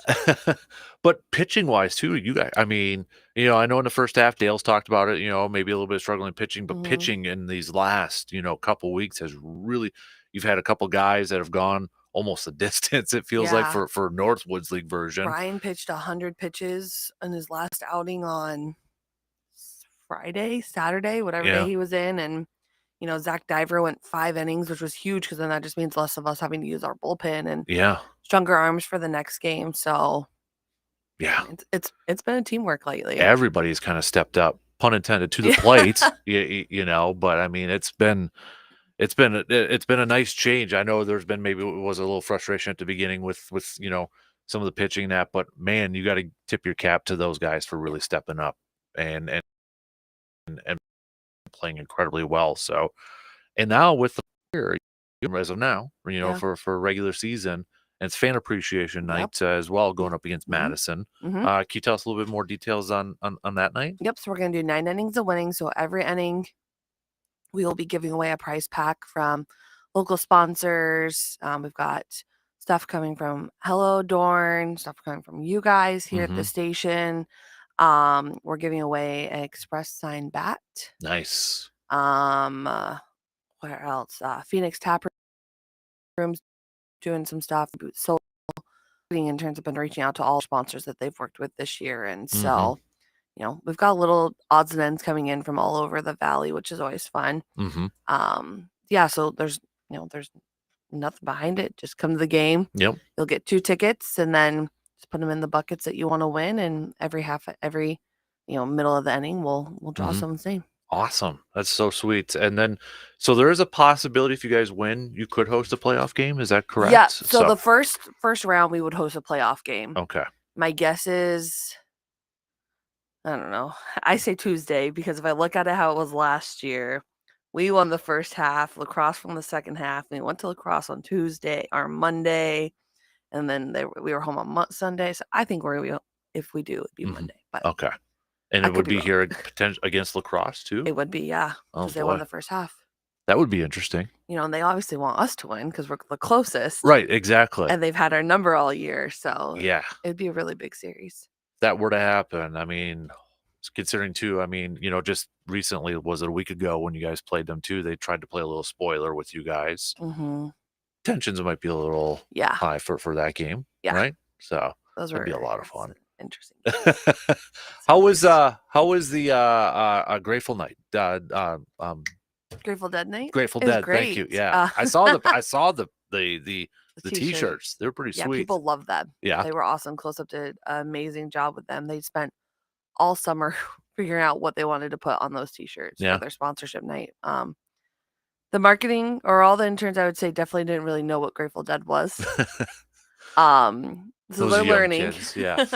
I know Vic enjoyed the game, getting to hear some Grateful Dead music. That's awesome. That just Vic and Grateful Dead just seems like that would fit right there. No doubt. That's awesome. I gotta, because big thanks to you guys for the donation to our golf outing too. Shout out to Griff. You know who you are, but a big Express fan too. He won that prize pack over there. But including that prize pack, something new that we need to. I was telling Veronica about it, and we need to purchase it. Is these coasters.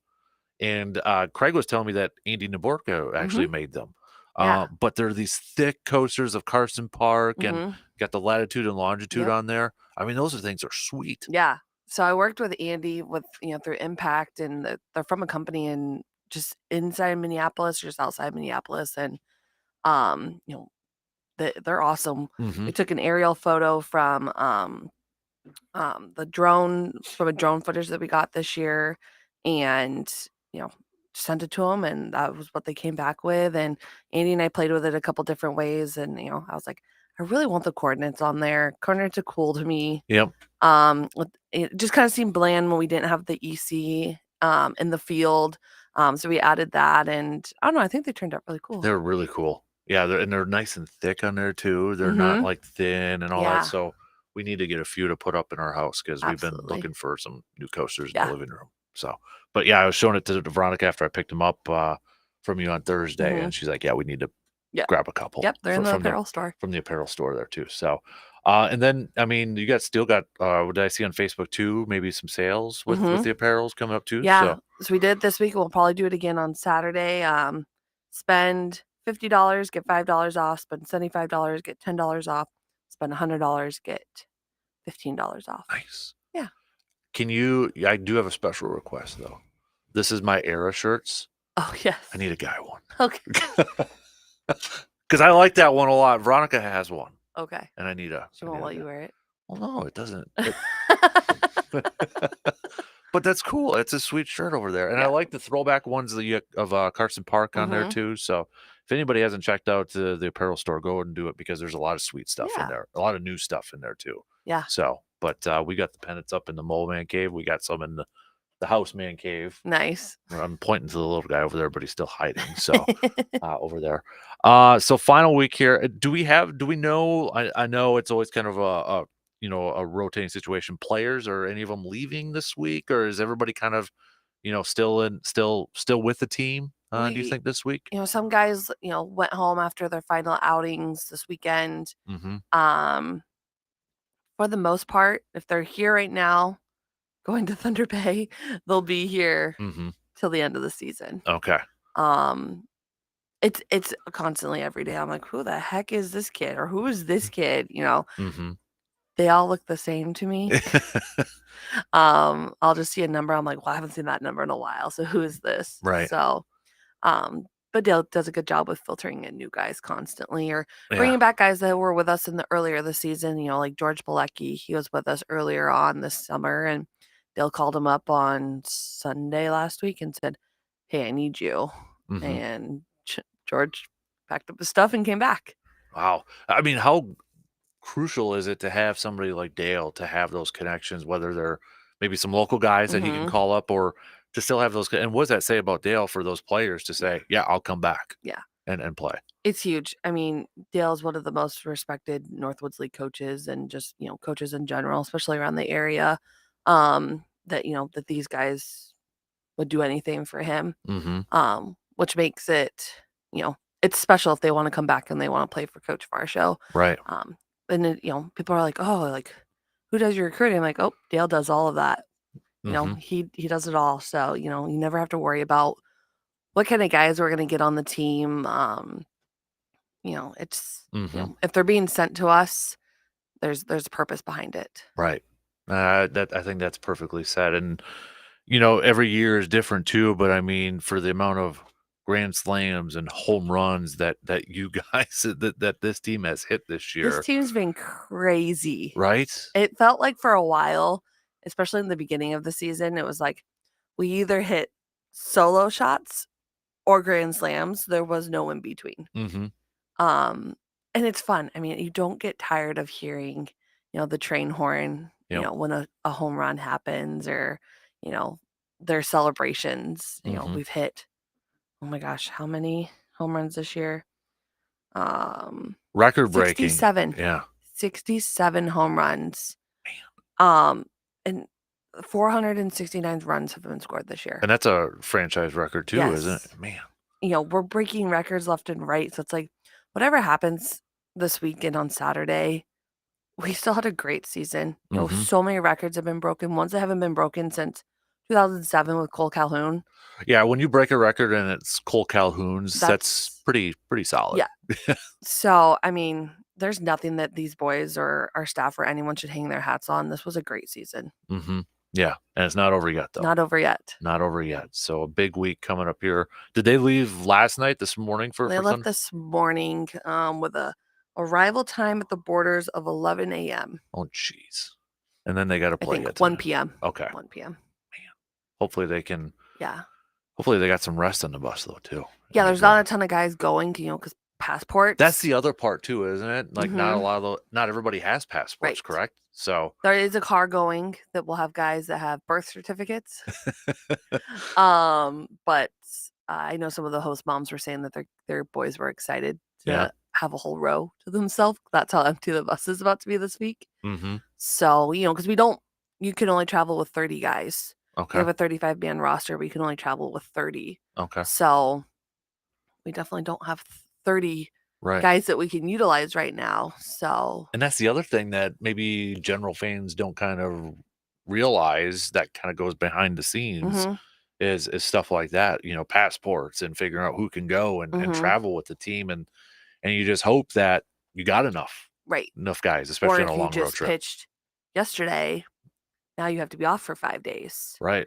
So you're not going to go. Mm-hmm. So something to kind of watch, though. Yeah. A lot of scoreboard watching coming up here. A lot. Yeah. So and all these games are East Coast time. So all these games are going to start at 5:35 our time. Okay. Good notes over there too. So people can pay attention or follow along at Northwoods League, right? To listen or and try to do a little scoreboard watching there and pay close attention. Now, what happens if it's tied? Do you know off the top of your head? Is it season record or like series record? So say if it's us in Duluth and we're tied, I believe it goes best record between the two teams. Okay. And unfortunately that would go to Duluth. Okay. We've only beaten them 4 times out of the 12. Okay. Well, let's hope we don't get to that, right? Or it goes overall record, but then again, our overall record's pretty low because of the first half. Gotcha. All right. So it's another playoff week here, and the boys are at Thunder Bay for the next 4, and then you got a home and away to wrap it up against the Mallards, and then it's home first, and then you wrap it up on the road to Madison, correct? Other way. Okay.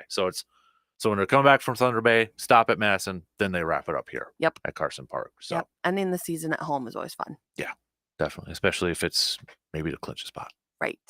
And hopefully, if Madison's listening, take it easy on us on this weekend. They've got their playoff spot clinched. Yeah, rest your guys, dudes. I mean, come on. You don't need to beat us this weekend. Exactly. Give us a couple more. How about a state, a fellow state team? Yeah, we could give them the trophy, between the we two stations. I will reach out to RJ and say, can you pass along the word? We will give you the trophy if you help us out here this weekend. So I like that. As long as we don't have to play them in the championship. Right. Exactly. So Sammy, appreciate you stopping by. As always, best of luck this week. We'll be paying attention and hopefully next week, when we get you on or whoever's coming in, we're talking about the playoffs and hopefully have some games at Carson Park for the playoffs too. Fingers crossed. Yes, thank you so much. Thank you. We're gonna take a quick break and then Justice Cleveland, he's gonna be joining us as we continue some local sports roundup and a whole lot of other fun stuff as we start to wrap up this Monday show. We'll be back in just a few minutes.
big thanks to Sammy for stopping by and chatting some Eau Claire Express. Again, a big week for the Eau Claire Express. They're on the road 4 games against Thunder Bay and then home and away against Madison this coming weekend. The Express tied for first place in their division right now with Duluth.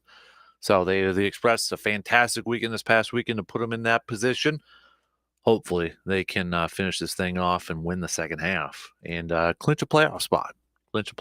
But just one more regular season home game for the Express coming up on the 10th, Fan Appreciation Night over there. So make sure that you get to Carson Park and support that team. And it might be a big game in terms of some postseason play over there. Before we get to Justice Cleveland, quick updates on where we're at for our bracket challenge right now. The final 4 for the most underrated Wisconsin sports athlete of all time. How is the voting going right now? Well, on Facebook, our polls show that Ben Sheets is defeating Al Toon 73% to 27%. Amon Green dominating Steve Stricker 92% to 8% over there. However, on Twitter, Altoona is defeating Ben Sheets 56.3% to 43.8%, and Steve Stricker is defeating Amon Green 56% to 44%. So kind of weird, kind of interesting, however you want to phrase it, how the good old Twitter slash Xverse out there is completely opposite of what our Facebook voters are doing right now. But we'll see how it all adds up after today. So we'll be out tomorrow and such, but we'll post up the results and let you know who's going to be advancing to the championship. It'll either be Ben Sheets or Altoon versus Amon Green or Steve Stricker. So again, head to Twitter and head to Facebook to make your votes count. My votes don't count. All right, my votes don't count. So you want to say on that, you got to make sure you go vote on the Twitter pages over there too. So we're gonna get to some more Brewers talk coming up here in just a little bit. We got a little local sports roundup coming up. JC is actually going to be joining us in studio here in just a couple of minutes. So got to imagine busy week coming up for him. It's going to be the busy time of the season. Football practice for high schools starting up this week. So it's going to be a busy time for them. We got Legion baseball also heading to nationals and such. The Express, we just talked about them. CRBL got the Cavs that they won their championship too. Eau Claire Babe Ruth is off to nationals as well. So a lot of stuff happening in our area. A lot of baseball action happening too. So he is in studio himself, JC and EC. First of all, big thanks for stopping by Friday and golfing with us, man. Oh, no problem. I had a blast. It was a good time. Me and Brandon. Sportsmanship winners, it looks like. Brandon. Self-appointed. Yes. Even Parr won it, man. Doesn't that just grind your gears a little bit? Yeah. Yeah. We were right there. Yep. We went to because we started off on 2. Mm-hmm. So we got to the 9th, and we had a good shot for birdie. Yeah. And couldn't get it, done. and then we bogeyed the last hole. So maybe it's better that we didn't get that birdie. Yeah. And then go to the last hole and realizing that if we would have parred that, we would have been fine. So. Yeah. But that's what I like about the tournament. It's like almost everybody's like on even playing field. Yeah. So you don't have those like 9 under par. Yep, exactly. Oh yeah, the little guys over there. It's like a turtle head popping out. Yeah, I was like, hey, how you doing? But no, big thanks again for stopping by, man. Thank you for all you do. That's an awesome event, and I'm glad we can help out. So. Yeah, 3 flights, and they want to make Princeton wants to make it bigger. So I don't know how we're gonna do that. If you can handle it, right? Yeah, right, for exactly. So. Man, this has got to be close to now. We're kicking into high gear for you guys over at Sports Scene 13. High school football practice starting this week, so it's coming up here soon, isn't it? It is. The summer's over. Yeah.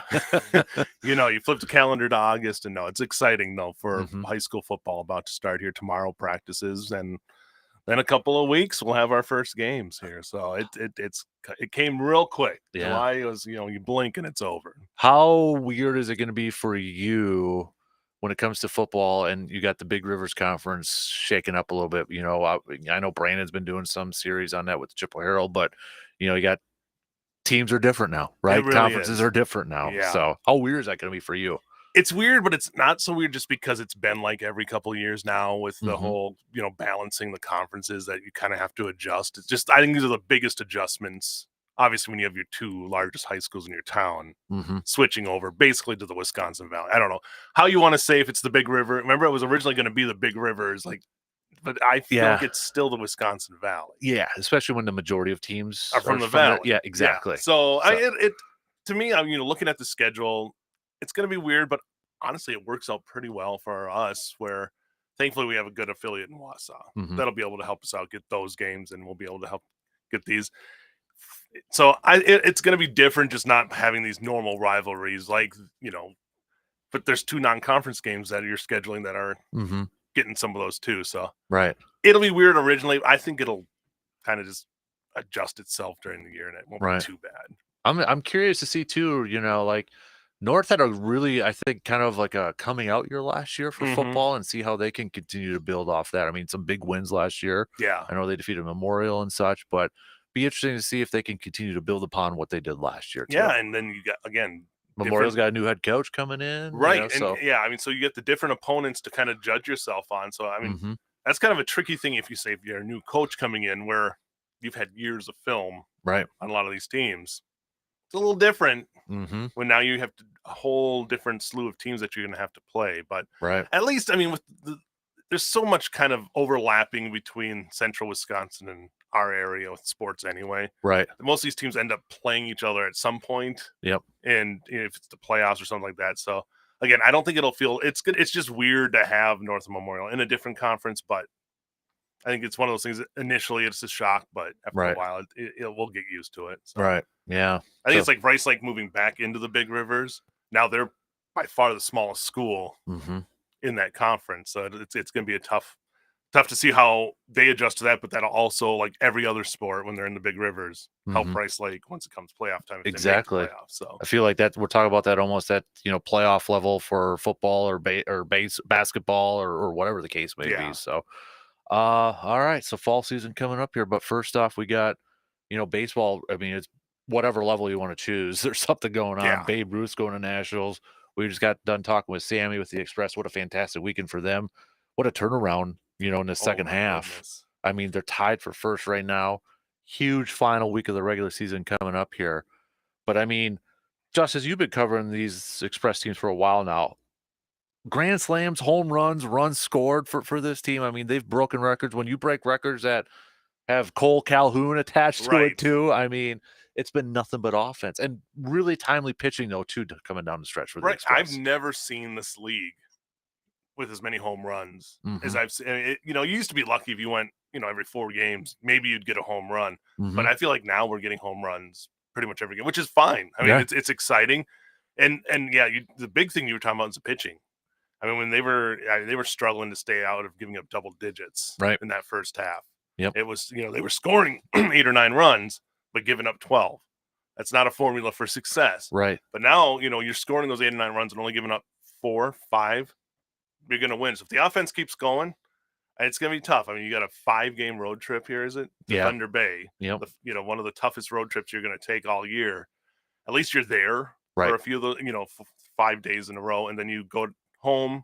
No, then Madison. Then that's a long trip from Thunder Bay to Madison, and then you come back for one here, and hopefully that one here, it's meaningless and you've already clinched something, or it means something. You got a chance to do it at home. Exactly. So what a great turn. I told I was talking to Toyce, and I saw him at the Classic, and I was like, I leave town for a week, and that's all you guys needed to turn it around. So he's like, you can leave town for another week if you want. I'm like, Sure. I'll do it. Fine by me, right? You can send me up to Thunder Bay. That would be but I mean, we were talking about like Dylan O'Connell playing multiple positions. I mean, you guys got I mean, we're to that point where you got guys just stepping up, filling in, and helping out wherever they can. And I remember we were talking with Craig last week, and he was saying, O'Connell got hurt, wasn't sure if he was going to be able to play. Yeah. He's still out there, whether it's first base, third base, center field. Yeah, he's giving it his all out there. And you lose a big player like Ferris, who was, kind of a heart and soul of this team, and you lose him for the rest of the season. But you have guys stepping up, and I mean, it's fun too. I mean, all the players are great, but it's nice to see that core of local players that you have. I mean, Briggs Richards. What more can you say about the kid? He's been just raking the whole year. But you have Gustafson yesterday getting the Little League home run. Gabe Richardson hitting the home run as well. So, I mean, yeah, it's been a real fun team to watch, and hopefully they can get it done here in the final week. Absolutely. And then, I mean, Cavs also winning the CBRL. First CRBL title for them. Yep. And we got the WBA, I think, coming up, Wisconsin Baseball Association. So playoffs for that will I believe this week. I have to look at the dates. So you got, I mean, what a week for baseball, and then the 19U team. They're leaving for nationals, I think today, is it, or tomorrow? Yeah, I mean, there. So it's what a whirlwind for those kids too. I mean, they'd be running around over in Marshfield just dominating, not losing. Leo Lauscher was the MVP on the team. Congrats to him and that whole team. A big comeback in that final game. Yep. They could have rested on the laurels and said, "Oh, well, we're going to nationals anyway." They still battled to win that game. Yep. So let's see what they can do. I mean, there's so much baseball talent in this area, and we're seeing it on display here in the last week. And shout out to Osseo, who's been hosting the single A 19U tournament down there as well, and doing a great job at one of the best fields in the state. So shout out to Osseo for Legion for all they've done for that too. And you talk about the Babe Ruth teams every year. Those Babe Ruth teams are usually making a trip to nationals too. Yeah. So it just starts at the ground floor and continues to just produce some great baseball in this area. Absolutely. Then we got to wrap it up local wise. Kenny Bednarik. I mean, on one blush when you see his 7th, but then you look at that photo of how insanely tight that 100-meter race was. What, like a 1/10 of a second from medaling? Yeah. From 7th to medaling. I mean, he was a 1/10 of a second away. I mean, everybody's sub 10 in that race. Yeah. And to be that fast and still be 7th is insane. That just tells you how fast that race was and the level of talent was in it. And Kenny was right there. Yeah. He was that close. It's an eyelash away from placing. So it has nothing to be ashamed of, because I think coming towards the 200. And that's his thing, right? Yeah. I mean, his sister, we had an interview her yesterday. She thinks he's going to go for the gold after getting the silver last time. So it'll be fun to watch. And it was yesterday, like, what an event. Maybe one of the signature events of the Olympics was just to have that close of a finish in a race that everybody's like, it's 9 seconds, but it felt like a life. If you break down that race, how many different things happening. Yes. With Lyles, the push he has, he's the only guy accelerating in the final, like, half of the race. And you look at that photo, like, I know some people were, and I saw somebody explain it online. It's not where your foot is, but it's like where your chest and your ab, and like when you look at it, it's like Lyles extends the torso, but the other guy, the foot was ahead, but it was the torso that won it. I mean, it was. I retweeted the photo, you retweeted to see the different, like per second. It's unreal. Right. And the thing is too, people are like, well, isn't it any part that? No, it's always. Ben, you'll see people reach with their hand like when they're in a relay race and stuff like that, but it's the chest is what they measure, and they all know that. Yep. It's not like the Jamaican sitting there complaining about it, because he knows how it goes. It's you, at the end you stick that chest out there and you can try to do it. And Lyles just happened to stick it out there just a little bit farther to get the win, and a millisecond. I mean, it's just crazy. I mean, we've seen a lot of that in horse racing, car racing, and stuff like that, but. See the human element there is pretty awesome. I think that one's going to go down in history. Oh yeah, we're going to remember that one's going to. Whenever every 40 years, there's going to be images of that race coming. Now through. Lyles goes for the double, but of course Kenny's going to want to. Spoil that. So and that's got to be a little chip, or a little edge, if you will, or just like I was that close, but now really focus on his go-to event. And I think he is still kind of he ends up being overshadowed by. Well, Noah Lyles is the biggest personality in track and field, but Curly's kind of overshadowed him too. So I think if there's anything, there's a good old Aaron Rodgers chip on your shoulder kind of way when it comes to that 200 that he'll use. I know. I mean, you got to cover him in high school when he was in Rice Lake. I mean, did you ever think after he beat Chance Dickman in a race? That means Chance is the 9th fastest man in the world too. So awesome video, by the way, with that. But I mean, do you ever think back, like, man, watching him at track field or even in football too, because he played a little football at Rice Lake, right? I mean, and now, I mean, we're talking about medaling at the Olympics. It's still got to be something like, I mean, we knew he was fast in high school, but I mean, Olympics wise, that's still got to be something pretty cool for you to say, like, yeah, you got to cover that kid in high school. Oh, it's really cool. And you're watching him and he's dominating, and you're like, okay, this will transfer to college. Olympics is always like the farthest thing off because it's such a small amount of those. It's like, playing the NFL. Like you watch a good football player, them playing the NFL, it's kind of like it could happen, but the chances of it are so small. It's the same with the Olympics. Like watching Kenny just dominate races, you're like, oh yeah, this is something special. But nowhere in your mind are you just like, it's a sure thing he's going to be an Olympian because it takes such a second effort after high school to get to that elite level. But he's never stopped. He's never stopped striving, and we saw it. We saw it yesterday where he's right there, so close to being, a tenth of a second from being the fastest man in the world. Yeah, and he's from Rice Lake, and we got to watch him for 4 years just dominate. Football wise, he probably had the most touchdowns per touches. I've ever. I mean, he only probably touched the ball like I think it was 12 times, but I tried to figure it was like 7 touchdowns, and like the 12 times he touched the ball. It's just insane. I mean, once he got in the open field, what are you going to do? Right. There's no one catching. I'm surprised there aren't NFL teams just kind of being like, oh. Yeah, right. And he played high school football. He could try his hand over there. I mean, we're kind of, back in the day of return men, that would have been the man. But I know it's kind of coming back in a way with the new rules, but I don't have time to explain. I mean, and, I'm just going back from watching your guys' interviews, but he seems very kind of humble too. Yeah. Was he like that? Oh, he was always low key, humble, like never got too high about things, never got too low about things. Was just, I mean, he didn't have to get too low because he was usually winning, but he was just usually after a race, it was just fun to talk to him because he was so just calm. Yeah. And just like, I could have done this, could have done that, but would always have kind of, a sense of humor about things. So, and I mean, for him a chance to do that and him have no problem just that's like because that's why I asked you because I could still picture him saying let's do it and he could have been like no or just oh yeah, let's do this now, but it was and that's kind of thing that Chance can talk somebody into too, right? Like, he just like no problem, like it's the old the Tommy Boy reference and stuff like that, a catch up ice, but Kenny loved it, and he a lot of guys could have been because you get elite athletes and you don't know what the personalities are going to be. Yep. Right.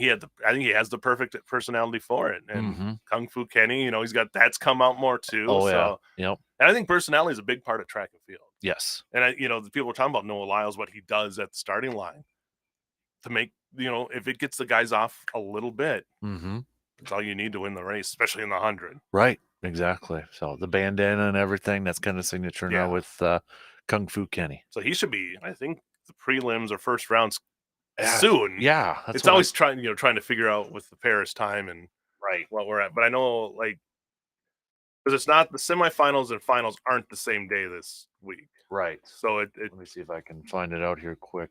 Coming up, I should know this off the top of my head, but I knew it was today, and I know it's in the morning for the original. Just again as a reminder. So I mean, Lyles finished with a 9.79. First gold, Kenny 9.88. Yeah, and I think that's his best time.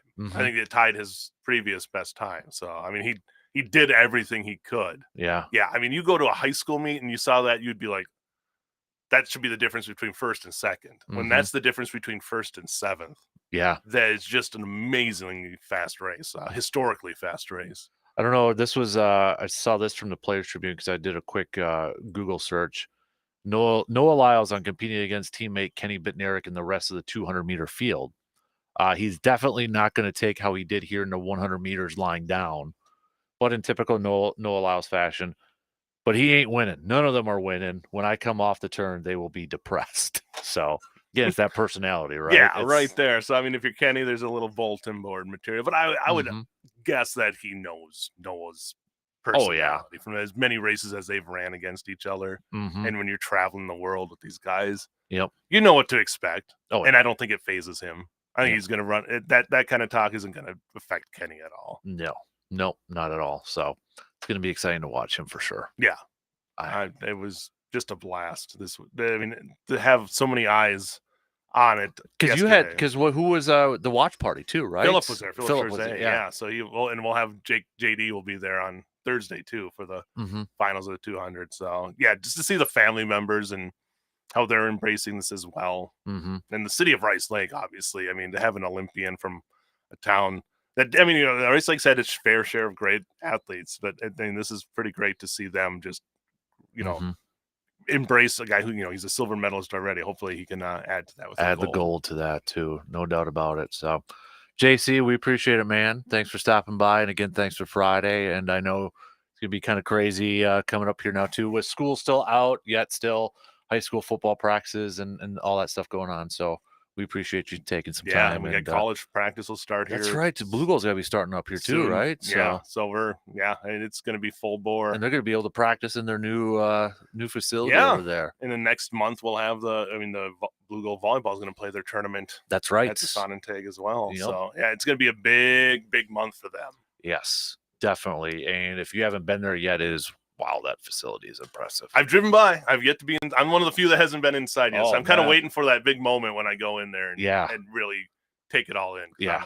It's been such a long time in the works to have it here now. It's pretty nice. It is. So, all right, JC, thanks, buddy. No we appreciate it. We're going to take a quick break, and then we got to wrap things up here this morning. We'll be back in just a few minutes.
Time to wrap up things this morning with some picks and predicts. Picks and predicts brought to you by the Elbow Room in Eau Claire, located right next to the Banbury Place in Eau Claire.